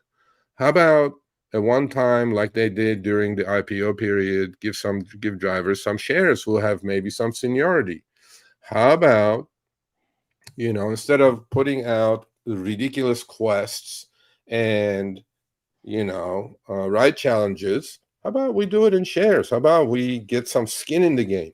How about we do all this? And in fact, there's an article, my last article talks about that, the ups and the downs of paying drivers with shares so we can become their true partners. So I'm asking you kindly, please go sign the petition. It's on our community page. It's on change.org. You can search it there or go to our community page. The link is there. All you have to do is go sign the petition. And please post it everywhere you can so other drivers will sign it, whoever agree with it.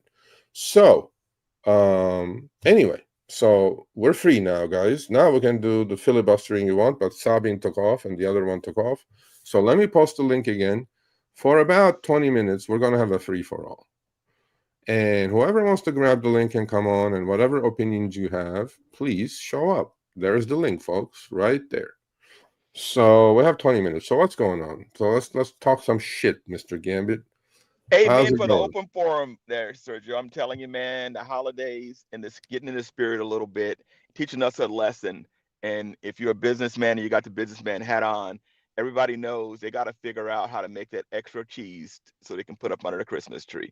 Because if you don't have that extra cheese, you're not going to want to go out and spend that money. But I did notice the first week, Sergio, the parking lots were packed. People were shopping. Shelves were full. So the dollar has to be strong, or people are spending on plastic right now. One of They are. the others happening. Something's going on. We'll know in February or March. Well, They'll reveal they something. spent on Black Friday, they spent $9.1 billion and just on Black Friday, and that was 88.7% higher than last year. But the biggest increase in the BNPL meaning buy now, pay later, Yeah. that it's like a layaway plan at Kmart we used to have. That's what they're doing, and that's a horrible thing to do, because I talk about that on my finance channel quite a bit. If you're going to do BNPL, a lot of people are using BNPL now to buy their groceries, which is unbelievable. That's where the economy is at. Okay. Yep. Yeah, And that's wild. I'm not against debt at all, by the way, but manage debt, obviously, number one. Number two, if you have a major purchase like a refrigerator or whatever, yeah, you can use BNPL, but please, for God's sake, do not miss a payment on those. Don't miss, or get it paid off right away. Figure out how you're going to get it paid off as fast as possible. Don't just get it and say, I'm going to spend 2 years trying to pay it off. Yeah, if you do miss a payment on those, you are absolutely reamed up, you know what? Yep. So badly with a 40 to 50% interest rate. That's like missing a payment, or more importantly, that's like carrying a balance on your credit card. Yeah. Don't do it. Float the bank's money for 30 days. It's free, folks. It's free. Making a difference. What's happening? Hey, how's it going, everybody? Can you hear me? Thank you, Sergio. I definitely appreciate you. You came and you left, and then you came back. So welcome to Show Me the Money. One of your biggest fans, man. I've been supporting you from the beginning. I don't always agree with you, but I'm crazy about you as a character. And thank you, everybody, for letting me on the panel. Appreciate all you guys. Absolutely, yeah, absolutely. Amen, well, man. Look, Happy you know holidays. what? The civilized societies exist. We are not the Middle East because we can discuss. Hey! No, don't get personal. I'm not getting personal. We are not Shias and Sunnis killing each other for stupid reasons. We just discuss things calmly. I know that. Guys, we agree to disagree. We're all adults. I know that. Sergio, there was a protest here in Dearborn 2 weeks ago. About what? And it was mostly for show. So go ahead, continue, please. I'm just messing with you. Don't get personal. No, I know. Actually, I like your beard, by the way. You getting ready for Santa Claus, or what's happening? Well, I do every year for the last, I think, 4 or 5 years. I do the November beard. Okay. And sometimes I also do the December also. So Muhammad Santa is what we're going to call you now for the next month or so? Yes. Absolutely. It's okay. I like that quite a bit. No problem. I like that. Actually call me Baba Noel. Baba Noel. That's right. We say, Noel Baba. There you go. Exactly. I know what Baba Noel.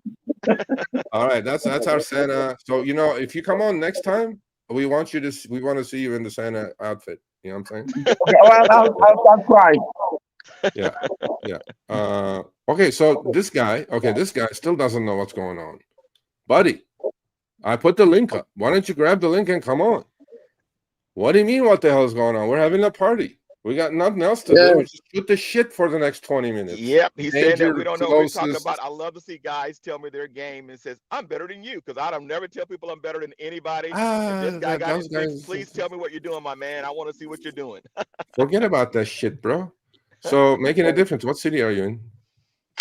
Coming to you live from Las Vegas. Much love to everybody. Don't celebrate holidays. It's okay. And I want to say much love to everybody coming to you live from Las Vegas. Las Vegas. How's business in Las Vegas? I hear business is not that great in Las Vegas. Yeah. A lot of stuff you see on social media is true. And this is the only 20 minutes. I just want to go in real quick and share with everybody this. A lot of people have grounds for complaint. Okay. In business, successful entrepreneurs, business is about making solutions, not excuses. Now, everybody here has valid complaint for excuses. I'm not saying, but there's opportunities that are available now that aren't going to be available to us within the next probably 2 to 3 years. The world is going to change. And that's because of AI. Okay. We all know this, but it's like, there's a lot of opportunity available in terms of learning skills. It's easy to learn a skill. You don't have to go to college. You can literally learn skills at home with cheap courses and change your financial future. And so financial literacy is important. So I hear a lot of Okay, the hold on. ideas. Okay, what's your name, by the way? What is your actual name? Oh yeah, Aunt Lee is my name. Lee. Okay, Yeah. you just said something that hit me in the chest right here. You just said financial literacy, right? Yes, sir. Yes, sir. Okay. Yeah. Do you What you promote. follow my finance channel?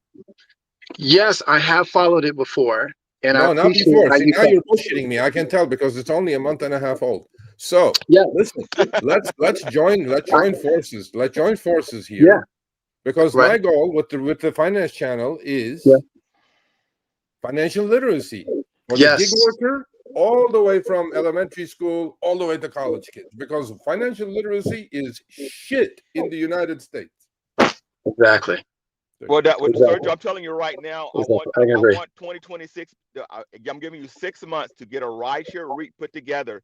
So when we talk about finances, we're going to give a person a place to put $10 at. Say, look, put some money in this REIT, and we're going to make sure, just like a real estate REIT, that you're going to be able to make something off of this rideshare game. There's things in I this world, Sergio, that I know you can do. You got your financial hat on. I'm putting you up to do this for us. I'm taking full responsibility. In fact, I'm not going to say much about that, but I'm working on it literally every single day. Okay. And it's called an MIT, by the way. It doesn't come from Massachusetts Institute of Technology. MIT is called Mobility Investment Trust. So we're working on it. We're trying to figure out all the kinks. As All soon right. as soon as Elon fucking comes out with that Gullwing 2-seater RoboCab, first order to Elon is going to be from my group. I go like, we want to buy a whole bunch of these things. And then the next one is going to be calling Dara and David and go, can we put these like few hundred cars on your network so we can make some money while we're asleep? So that's what we're going to do. But I'm working on it. I will not disappoint you, Mr. Gambit. All right. Okay. So financial literacy is something close, near and dear. By the way, if that's going to be the last thing before I leave this space, but I'm going to do it. I'm going to do it for the driver community. And again, I'm giving you guys hints because there's a whatever on Business Insiders. You guys will see the past, the present, and the future. I am not going to leave the community and just take off with my tail between my legs because this is a tiring job, by the way. But what I'm going to do is that I'm going to make sure the community has skin in the game. And a lot of you, I know you guys are stuck, feel stuck, but what Lee said is correct. AI is going to take over. 28% is the unemployment rate in the newly college graduated cohort. Okay, that's a massive number. Yep. So college is bullshit. Forget college. Yes. Go to trade school. Go to trade school. Learn how to do shit with your hands. Yes. Unless you're going to be some specialist, don't go like study anthropology or some other shit that you're just not going to get paid. We need a complete revamp of the student loan situation in this country. There's no reason for any kid to come out of college with $250,000 in debt before they're not going to be able to pay that until they're 60 with the job that they're going to get if they get a job. So long story short, financial literacy, please, all of you, please help me with this. Let's educate the gig worker first. Let's educate the gig worker first. Because no problem. Let me just say this, my brother. Yes. On top of everything you just said, exactly on point. College has already failed. We're living in a time where a lot of these industries are being turned upside down, and we see the truth for what it is, which is a good thing. But there's a lot of opportunity right now. You can literally learn and become an AI expert at home within 2 months and start your own company on one of them and change your whole financial situation. It's really a mindset. Guys, it's really a mindset because balance of what goes on. This is what you got to learn sometimes. Get out of that comfort zone. I'm going to tell you, I'm going to scare you guys with this little one word now. If you want to try coding, why don't you guys go ahead and download Python and then get a little book on Python programming. Learn a little bit about coding, guys. If you've never done it, it's the most fun thing you can learn. If you never learn how to do it, and don't get afraid. Get out of that comfort zone and learn something new for 2026. Yeah. There's so much easy game. It's now you don't even got to be a coder now. Just go to Lovable, and just all you gotta do is prompt. It makes you apps. It codes. It makes you digital tools that solve problems. Now you can put subscription behind them and sell them. It's so easy now. It's just hard to change our mindset and actually dedicate ourselves to learn something new. So I want to say this, okay, that in the next 2 to 3 years, about 40% of the job market is going to be gone. Okay. In terms of what we know about it right now. Okay. And the positive side is that you can literally learn something at home and buy a few good courses in AI. Okay. And you can start making money, a lot more money, and started making $10,000 a month because there's a worldwide shortage of AI experts. And that expert is not really an expert, okay? It's just somebody that knows the basics of AI that you can literally learn in 4 weeks to 6 weeks, depending on how much time you put to it. And you can change your financial life like that because there's a lot of opportunity now that's available in order to make a lot better living and have a lot more financial stability. The only challenge is you just got to learn and sacrifice. I remember I got fired from my last job, which was a long time ago for a while. And I said to myself, you know what? All this time I'm putting in other people's company. I've never put time into myself. And just learn. I'm not a college guy. I'm not a classroom guy. I'm the dumbest person on this panel. I'm not academically smart. I'm a slow learner. And I did it. And I love how it started a whole new thing in me. So and so my advice that is now is to take advantage of the opportunity that's already here and try not to subject yourselves to all this corporate exploitation that's going on. And I'm sympathetic, so I understand all your complaints. You all have valid offer complaints. However, I would like to be the voice of reason and positivity and encouragement, and encourage you guys to just start looking on YouTube. Get some courses online, easy courses you can learn in 3 weeks or 4 weeks. A lot of things are available. Okay. I hope you're practicing. Look, Lee, I hope you're practicing while you're preaching. My hat off to you if you're doing it. One of the reasons, okay, now as facetious as they may be, one of the reasons the driver community is always behind the 8 ball is this type of thing, right? Okay. Yes. Elias, I'm hoping you're being facetious. And even if you're not being facetious, there are people here. Grab the link and show up, and let's see your ideas about all of this. So this one says this starting sounds like an infomercial. And then a gentleman I respect quite a lot because wait, there is more. I don't understand these points, but Lee is here talking about his experiences and trying to do the best for himself. There's no reason for this kind of dumb shit commentary that you guys are putting up, honestly. Because, and then here's another one. Infomercial for dummies. This is one of the reasons that driver community cannot get together and falls on their faces constantly. I call them crap. And when they do fall on their faces, all they do is point the finger. They go, "Oh, wow, this, and that." So, and that's another reason you all are driving Uber and Lyft, because you don't want to be like Lee, who wants to get out of the rat race and do something for himself. And with disrespect, quite literally, disrespectfully, you guys are putting this infomercial bullshit commentary. Yep, never be that crab in the bucket, so, guys. When somebody I put the link up. Come on and get shredded. I'm more than willing to shred you. But if you don't want to come on, and this kind of commentary, how discouraging is that for a guy like Lee who's trying to better his life and get out of this garbage business that's called rideshare, right? But it is what it is. It's okay, you guys. I have respect for everybody. Thank you, Sergio. I appreciate it. I have respect for everybody, though. I don't respect anybody that disrespects me. I'm old world. You get respect, you give respect, you get respect. You don't give respect. Everybody gotta want to get out of that bucket, guys. If people don't figure out how to get out of this bucket, respect. Don't be at the crap. Pull everybody else down with you. This is the thing. It's like this. I can see that a lot of people all across the board are subject to corporate exploitation right now. Okay. And that's a real thing.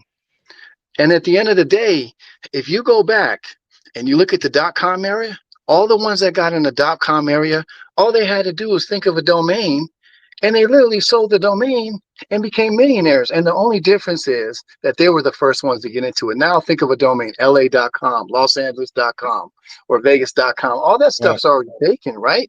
And so that same opportunity, okay, is here right now. No matter I don't care how old you are, how young you are, male, female, the opportunity is the same all across the table.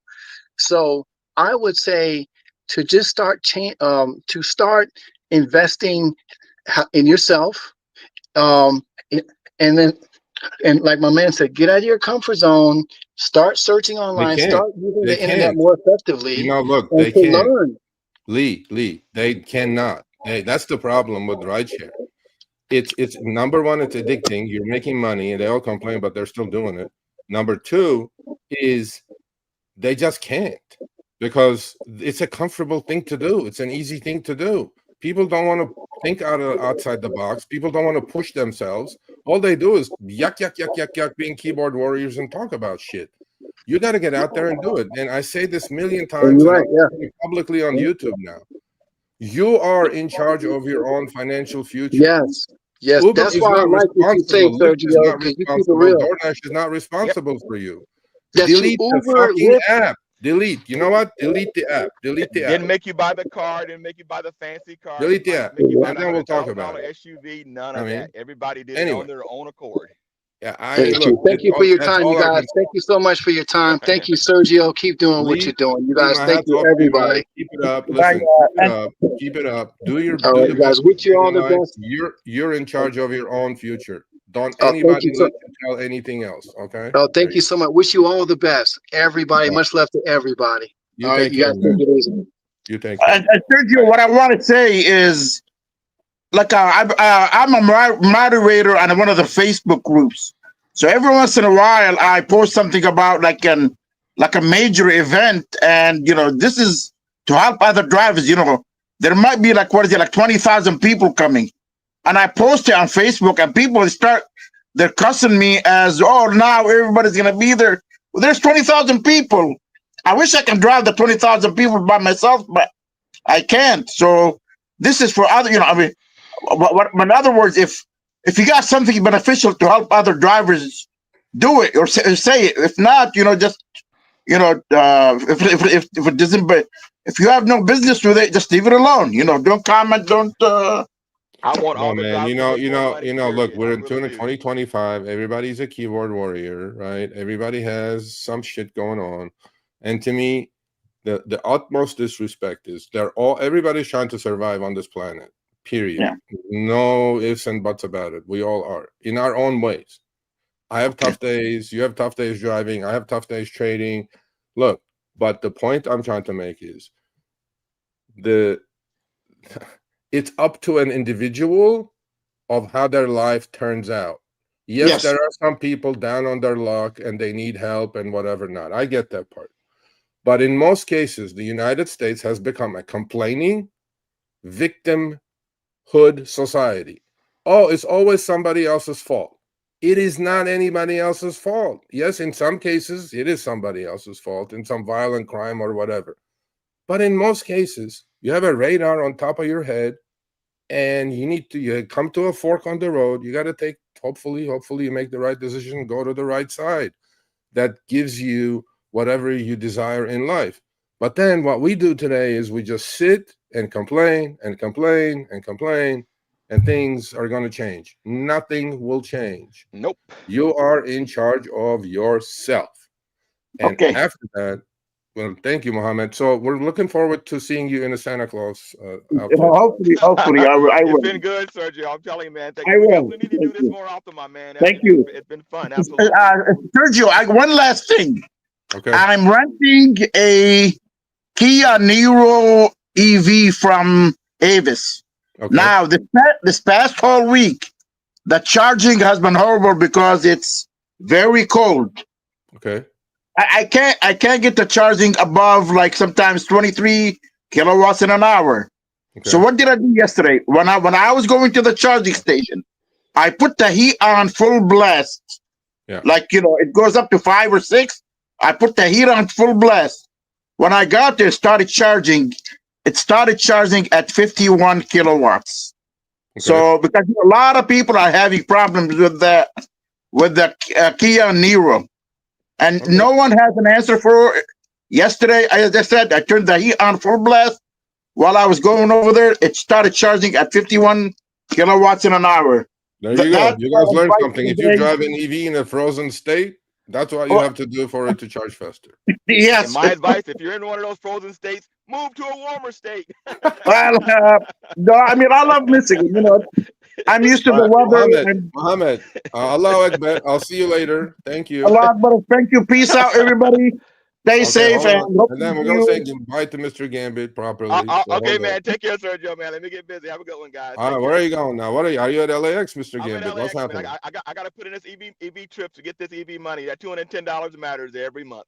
Okay, sounds good. Well, thank you for coming on. Thank you for hanging out.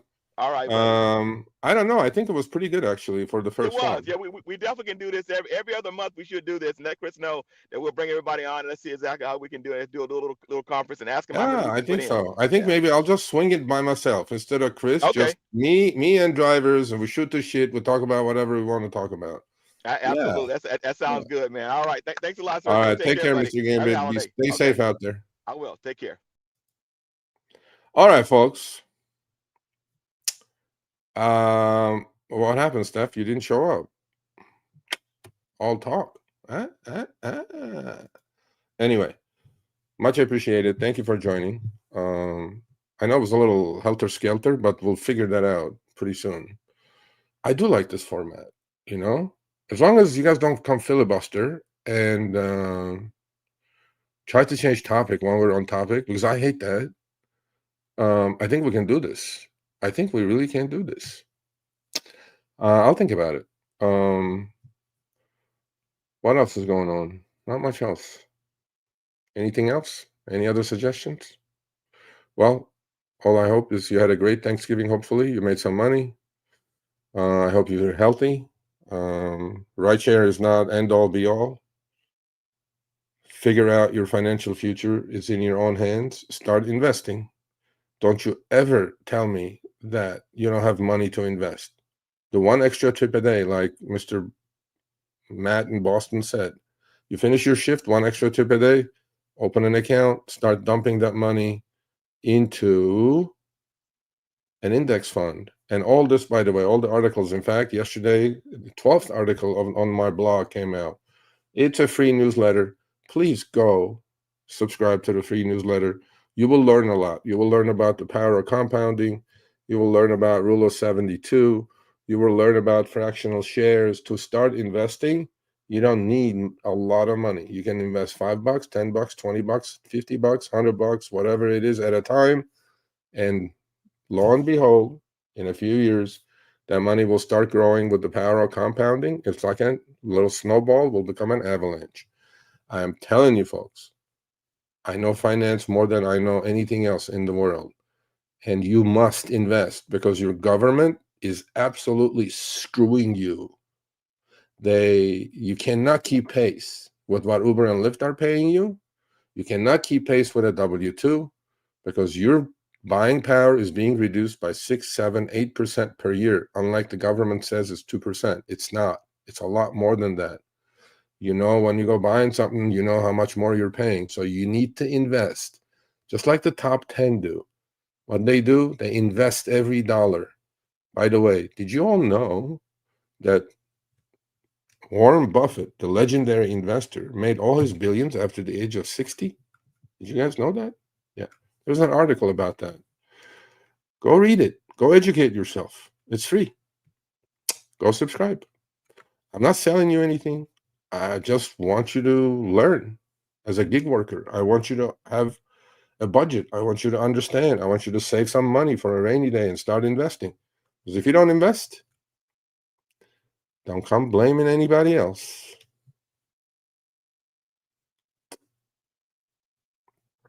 What else is going on? I'll answer some more comments.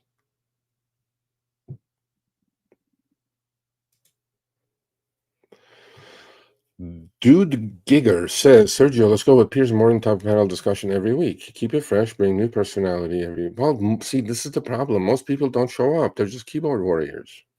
You know, I will keep him on topic and I'll boot you, but I don't know about garage, this and that. All I'm telling you is, as long as you guys are civil, as long as you guys stay on topic, we can do anything. But when you get out of shape, I'll boot you.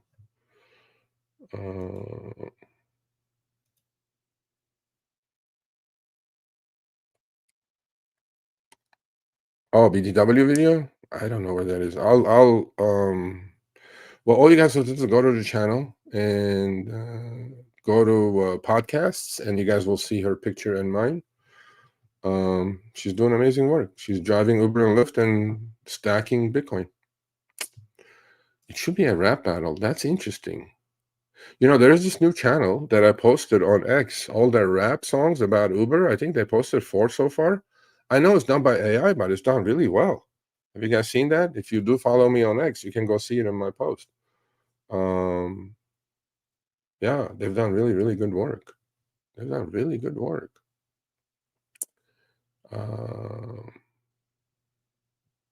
There you go.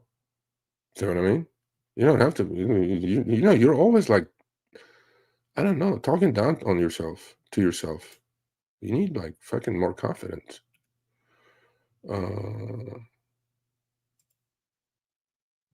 Sergio is now the market. I am always a capitalist. Always been a capitalist. I was on Wall Street for 26 years. Always a capitalist. The alternative is garbage. Always a capitalist. But I'm a fair capitalist. I'm not a vulture capitalist. There's a difference. Venture capitalist, vulture capitalist, and a capitalist that cares. Because I've made my money. I don't give a shit. I'm just doing this for fucking trying to educate you folks. I am a capitalist. Always going to be a capitalist. The best system on the planet. Go get your share, though. Don't be a victim. Go get your share. It's up to you. Up to you.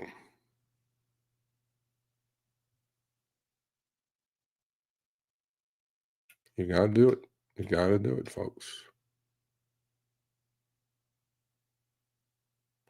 Well, if you did subscribe, you already learned a lot.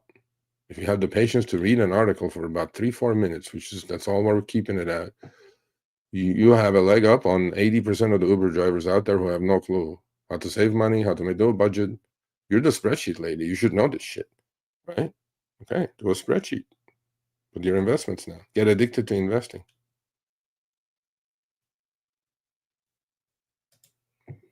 Does anyone have experience? No, Lyft would actually suspend you. You're lucky you didn't get suspended. Not reduce your ride request. They'll suspend you directly. I've been in an accident with Lyft. I got re-rented. They suspended me until the car was fixed.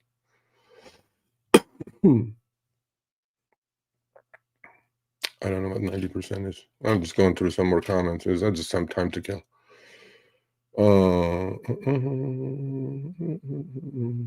Okay. I met MJ Smith Group, actually, in Tampa. Let me simplify for rideshare drivers. Get whatever licenses, permits, etc. that are required in your market to legally do private ride. See, you're stuck in a box. Is that all you know how to do? Just drive people around? How long can you do that? I get it. Great. I hope you're doing it, because you definitely make more money than Uber and Lyft. But, you know, how long can you do that? How long can you drive? Right? Start investing. Your money will grow without you while you're sleeping. I have always said that. Yeah. Yeah, you have to. Yeah. Physically, mentally, the activations, all that thing. How long can you do it? You can't do it. Then what? I don't know if I haven't figured out what we're talking about all this time. And here's this one. We need a strike. How many of those have you been involved with, and how many of those have worked? Those don't work. Those do not work. Yeah. I've been to at least a dozen. You have 30 drivers that show up. Independent contractors don't strike. Can't strike. Now, if you're in California, you could be part of a union. Pay your union dues, and then you can strike maybe. And then the app will feed all the non-striking independent contractors all the trips.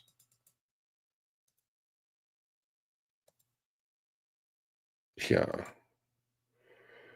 You guys make the post talking about striking and following day. You guys turn on that. Yeah, I agree. Strikes don't work. Strikes don't work, folks. Wow. Talk about a veteran. Talk about a veteran. Oh, we are gonna. You were the one we're gonna do it behind the wheel with. I'm scheduling it. You'll hear from me shortly, and then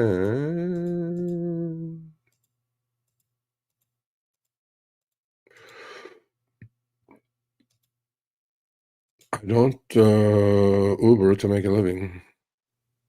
Beautiful. Don't talk shit about other people, though. Respectful, my man. I answered that. Yes, I am. I've always been a capitalist. Never been a socialist. Never asking for fucking handouts. Go get it, man. Go get it. It's all for the taking.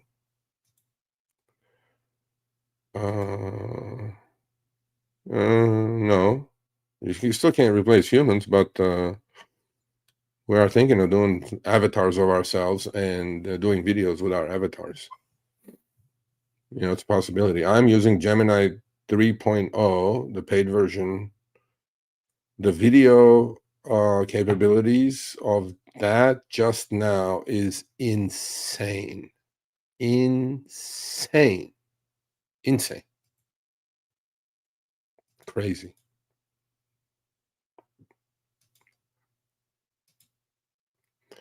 Sergio is scheming to replace Chris. Chris is unreplaceable, irreplaceable. I'm replaceable. I don't think Chris is. This format can work, but you definitely get people on topic. Yeah, well, you know, the other thing is we don't have to have a topic. You know, we had done about 6 months into Show Me the Money, we had done a town hall. We did it for small cities and large cities. We did 2 actually. I found drivers in small cities, and then we talked about it. It was pretty good. I think we may do something like that again. A town hall.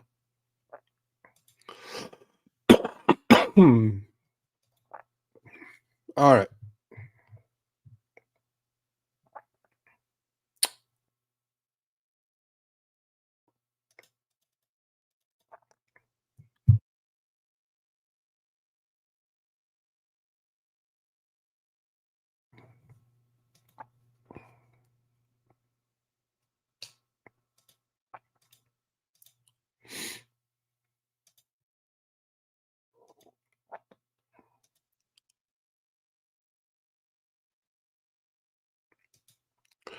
I hope you are not serious about any of that, because if you are,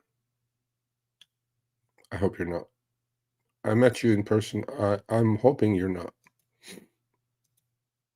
Well, it's your choice, though. Like I said, it's your choice to drive. It's your choice to not drive. It's your choice to buy lotto tickets with all the extra money you make. It's all your choice. I ain't gonna stop you. I do my best. I try my best. Thank you, Oscar.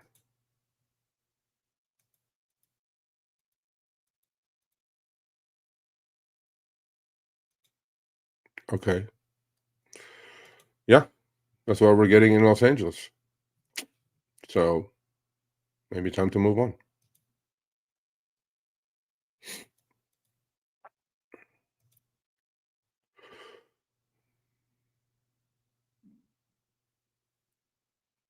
Not necessarily. Not everybody likes doing deliveries. I like it, certainly, but not everybody likes doing deliveries. They like having people in the car, and just like you probably don't like having people in your car, and you like deliveries more. It's all market dependent, really. You can't say that just because you're doing that there. You know, plus you may not have a car that could be allowed on the platforms. So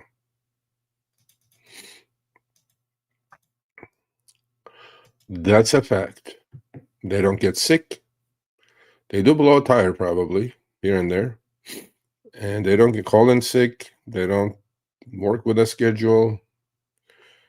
The robots also 100%.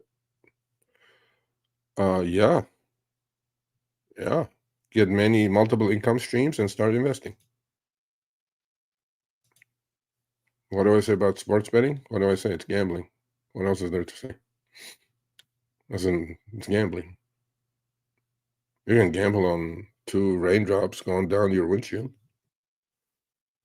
Please don't tell me that you crack the code and you make sense and you can handicap games better than Vegas does. So yeah, it's gambling. Go for it. If that's your entertainment or pastime, sure. All the money you lost in gambling in your life, you could have invested and you would have an amazing nest egg by now, though. My point.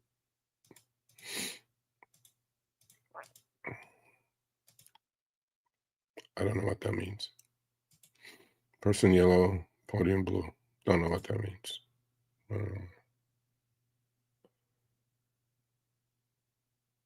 There you go. As it should be. Yeah. Just make a couple $100, invest, save. Don't blow the money though. Don't go spend it on some stupid shit. Thank you for your service, sir. Yeah, sure. It's flexible. You can do an hour. In what world can you go to your job and tell your boss after 2 hours, "Oh, I'm leaving now"? They'll go like, "Don't let the door hit you on the way out." There are so many. I don't know which one you're talking about. Are you talking about the settlement talks? They're still in settlement talks.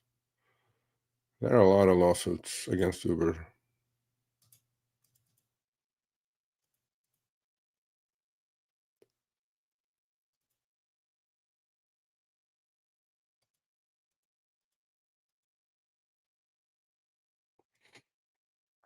So say I wanted to start investing today, what kind of account do I open in here? Well, go to www.sergioavadian.com and start reading the articles.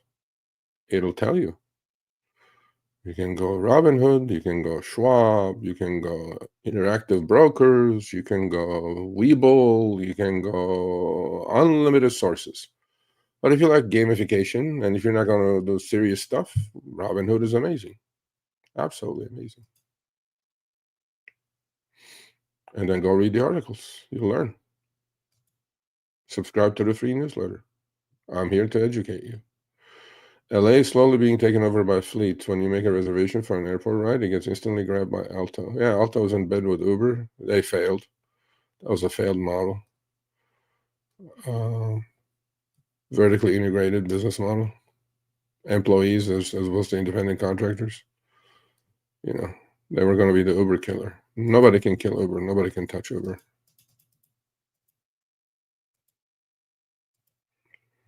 8:14 p.m. Eastern is still going strong.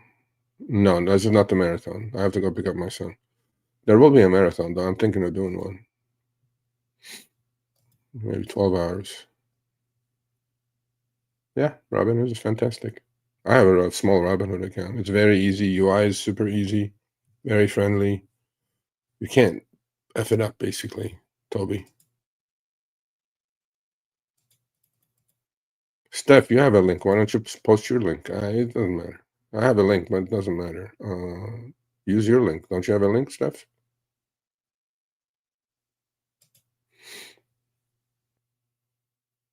Yeah. Well, you don't have to listen to me. There are many, but then there is also a lot of bullshit on YouTube and the internet that once they steer you wrong, they're gonna steer you wrong. So I agree. No, the cough is allergies, and it just gives me like post-nasal drip, and it goes into my chest, and I don't know.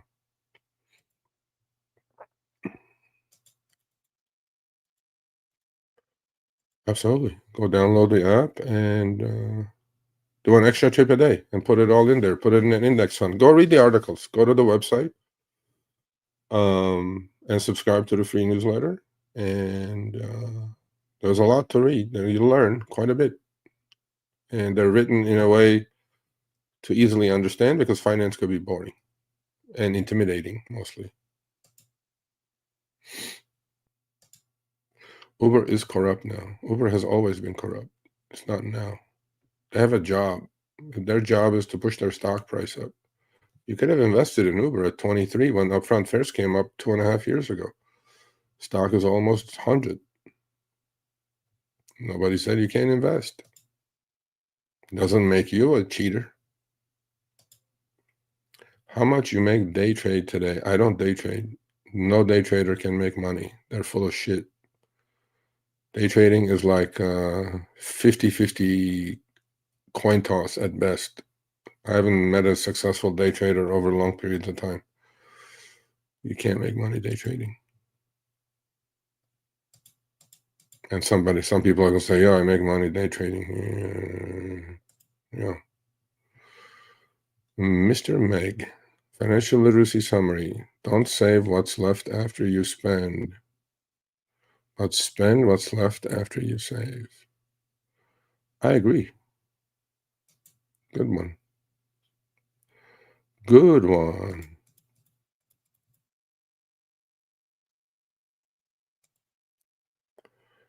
Stop yawning. I still got to start my shift. I wasn't yawning. People have to do it. People have to want to do it. People they have to have the will to do it.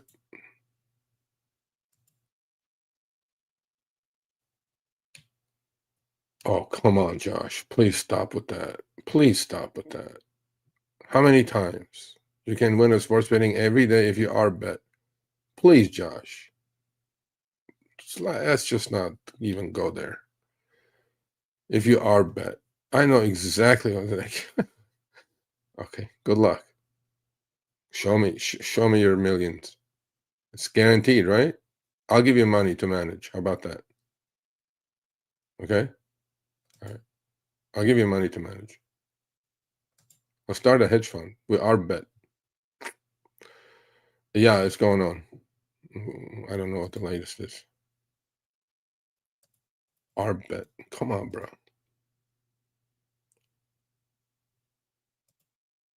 Can you redo which trip you would take based on, what does he mean redo? No, you either accept or decline. I don't know what that means. Can you redo? You certainly can decline.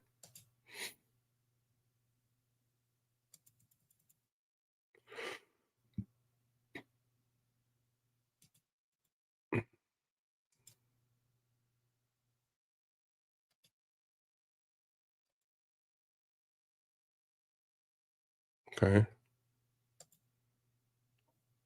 America's corrupt now. Okay. All right.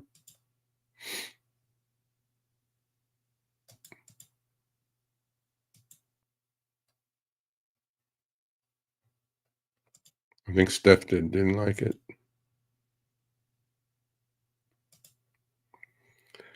As long as I don't cash out, I don't have to pay taxes with Robinhood. It has nothing to do with it.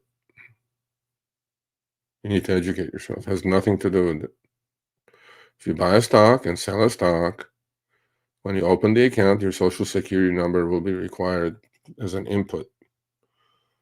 If you buy a stock and hold it forever, as long as you don't sell it, you don't have to pay taxes. But if you buy a stock and make money and sell a stock, Uncle Sam is going to collect its share. 19% being the minimum if you hold something for 1 year and 1 day, and more if you do short-term trading, like some of these people go, day trading or whatever. So just invest into an index fund called dollar cost averaging. There's an article on the website about that. Go read it. You'll learn. Simple things. Simple way to get rich.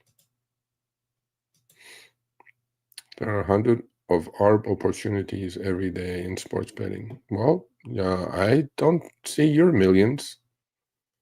Show them to me. I'm sure there are many ARB opportunities every day from book to book. I'm 100% sure there are. And show me your millions. Show me your success. Then I'll join you. Okay? Show it to me. Show me your success. Scoreboard. Scoreboard. Scoreboard. During the seasons? Yeah, sure. Show me the money. Show me your scoreboard.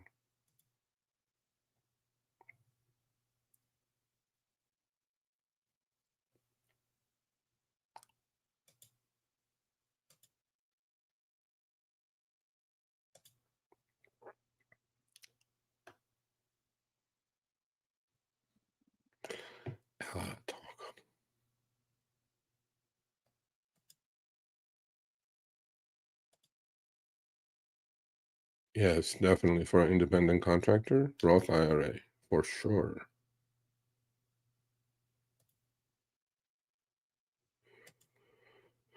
You ain't getting millions in ARB betting, but a couple thousand a month is extra income and you can't lose. You know, next time on my finance channel, why don't you come and educate us about ARB betting, arbitrage betting, better said, instead of ARB betting. Why don't you come do that? Explain to my audience what ARB betting is, because we all would like to make a couple of thousand extra a month.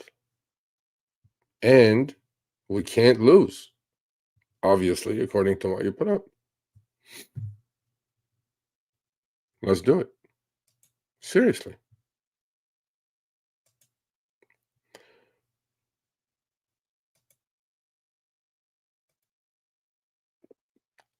What's an index fund, Sergio? Forget the YouTube. Just go to the website and start reading the articles. You'll very easy to understand. Common language. There is an article actually about ETFs and index funds. Go read the articles. It's free. There's, I think, 11 or 12 articles on the blog already. I started with 1,000 6 weeks ago, now sitting at 5,200. ARB betting. Okay, so that's a return of 4,200 on 1,000. That's 4x in 6 weeks. If you extrapolate that to a year, 52 weeks, you're gonna make like more than any hedge fund on the planet or Nancy Pelosi times XXXXXXX, right? And so you're the only one that has this formula, I'm assuming. I wouldn't be talking about it if it was this successful. I wouldn't be talking about it. And you said you can't lose. I really am interested. I would like you to come on the finance channel and explain how our betting goes. I'm not against it. I'm for it. I know what our betting means, bro. I know what our betting means, Lelius. Lines are different. You're hedging yourself. Basically, it's a hedged bet. If the line is 3 in one place and 3.5 in the other place, you do the 3 and the 3.5. If it hits, it's got to hit though. But then these days, all the lines are done by AI, and then it's getting pretty close. So you'll probably hit a couple. But that kind of return started 1,000 6 weeks ago, now 5,200. That's 4x in 6 weeks. I certainly have not done that trading.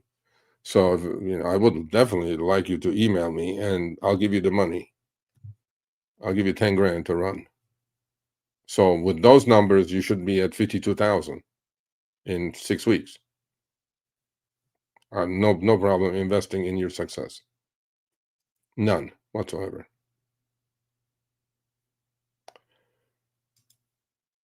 Please tell me how I could get Uber to stop putting fake shit up. I can't. Don't worry about it.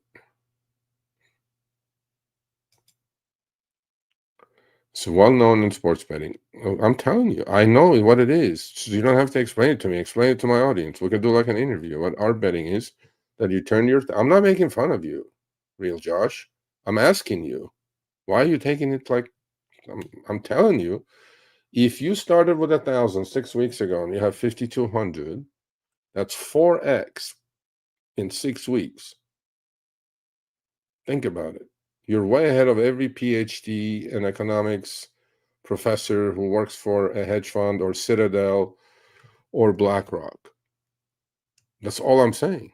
It's amazing. I'm not down, like, I don't know how else to put it. I'm congratulating you.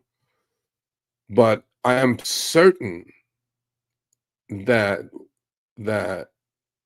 it's not going to continue that way. I can assure you that. It's not an unknown commodity. And maybe you had a little bit of a lucky thing going on and you 4x'd it.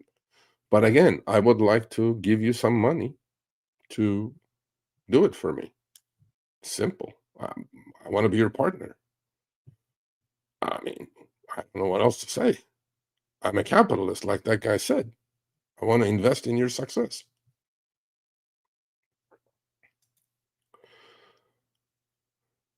Thank you. I appreciate it.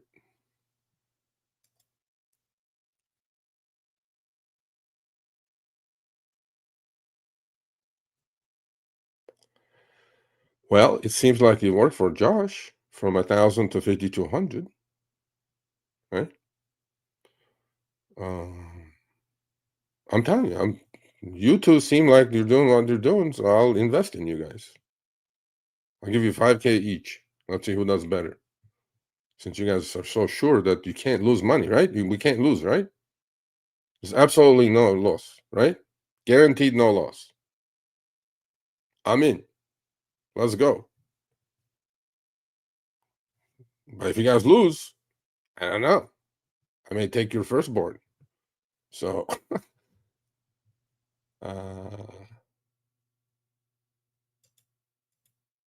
anyway.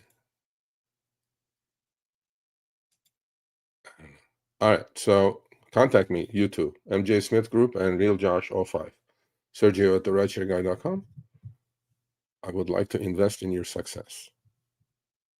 Okay? Yeah, we're just shooting the shit. All right, I gotta go. I gotta go have a beer. Yeah, thank you for joining. We will see you guys next Tuesday. I thought it was pretty good, but I have to maybe once a month we can do something like that. Have a bunch of people come on and talk about stuff, vent out a little bit, do a little therapy session. How about that? We could do that. All right, much love to you all. Please stay healthy. Please stay safe. And please go invest. Invest. Go subscribe to my free newsletter. Go invest. You will not be sorry. Young, old, doesn't make a difference. Or you can do our betting that we're going to do now. I'm going to be Real Josh and MJ Smith Group's partner in our betting. Again, I'm not making fun or anything. I'm really deadly serious. Okay? Cool. Much love. See you guys.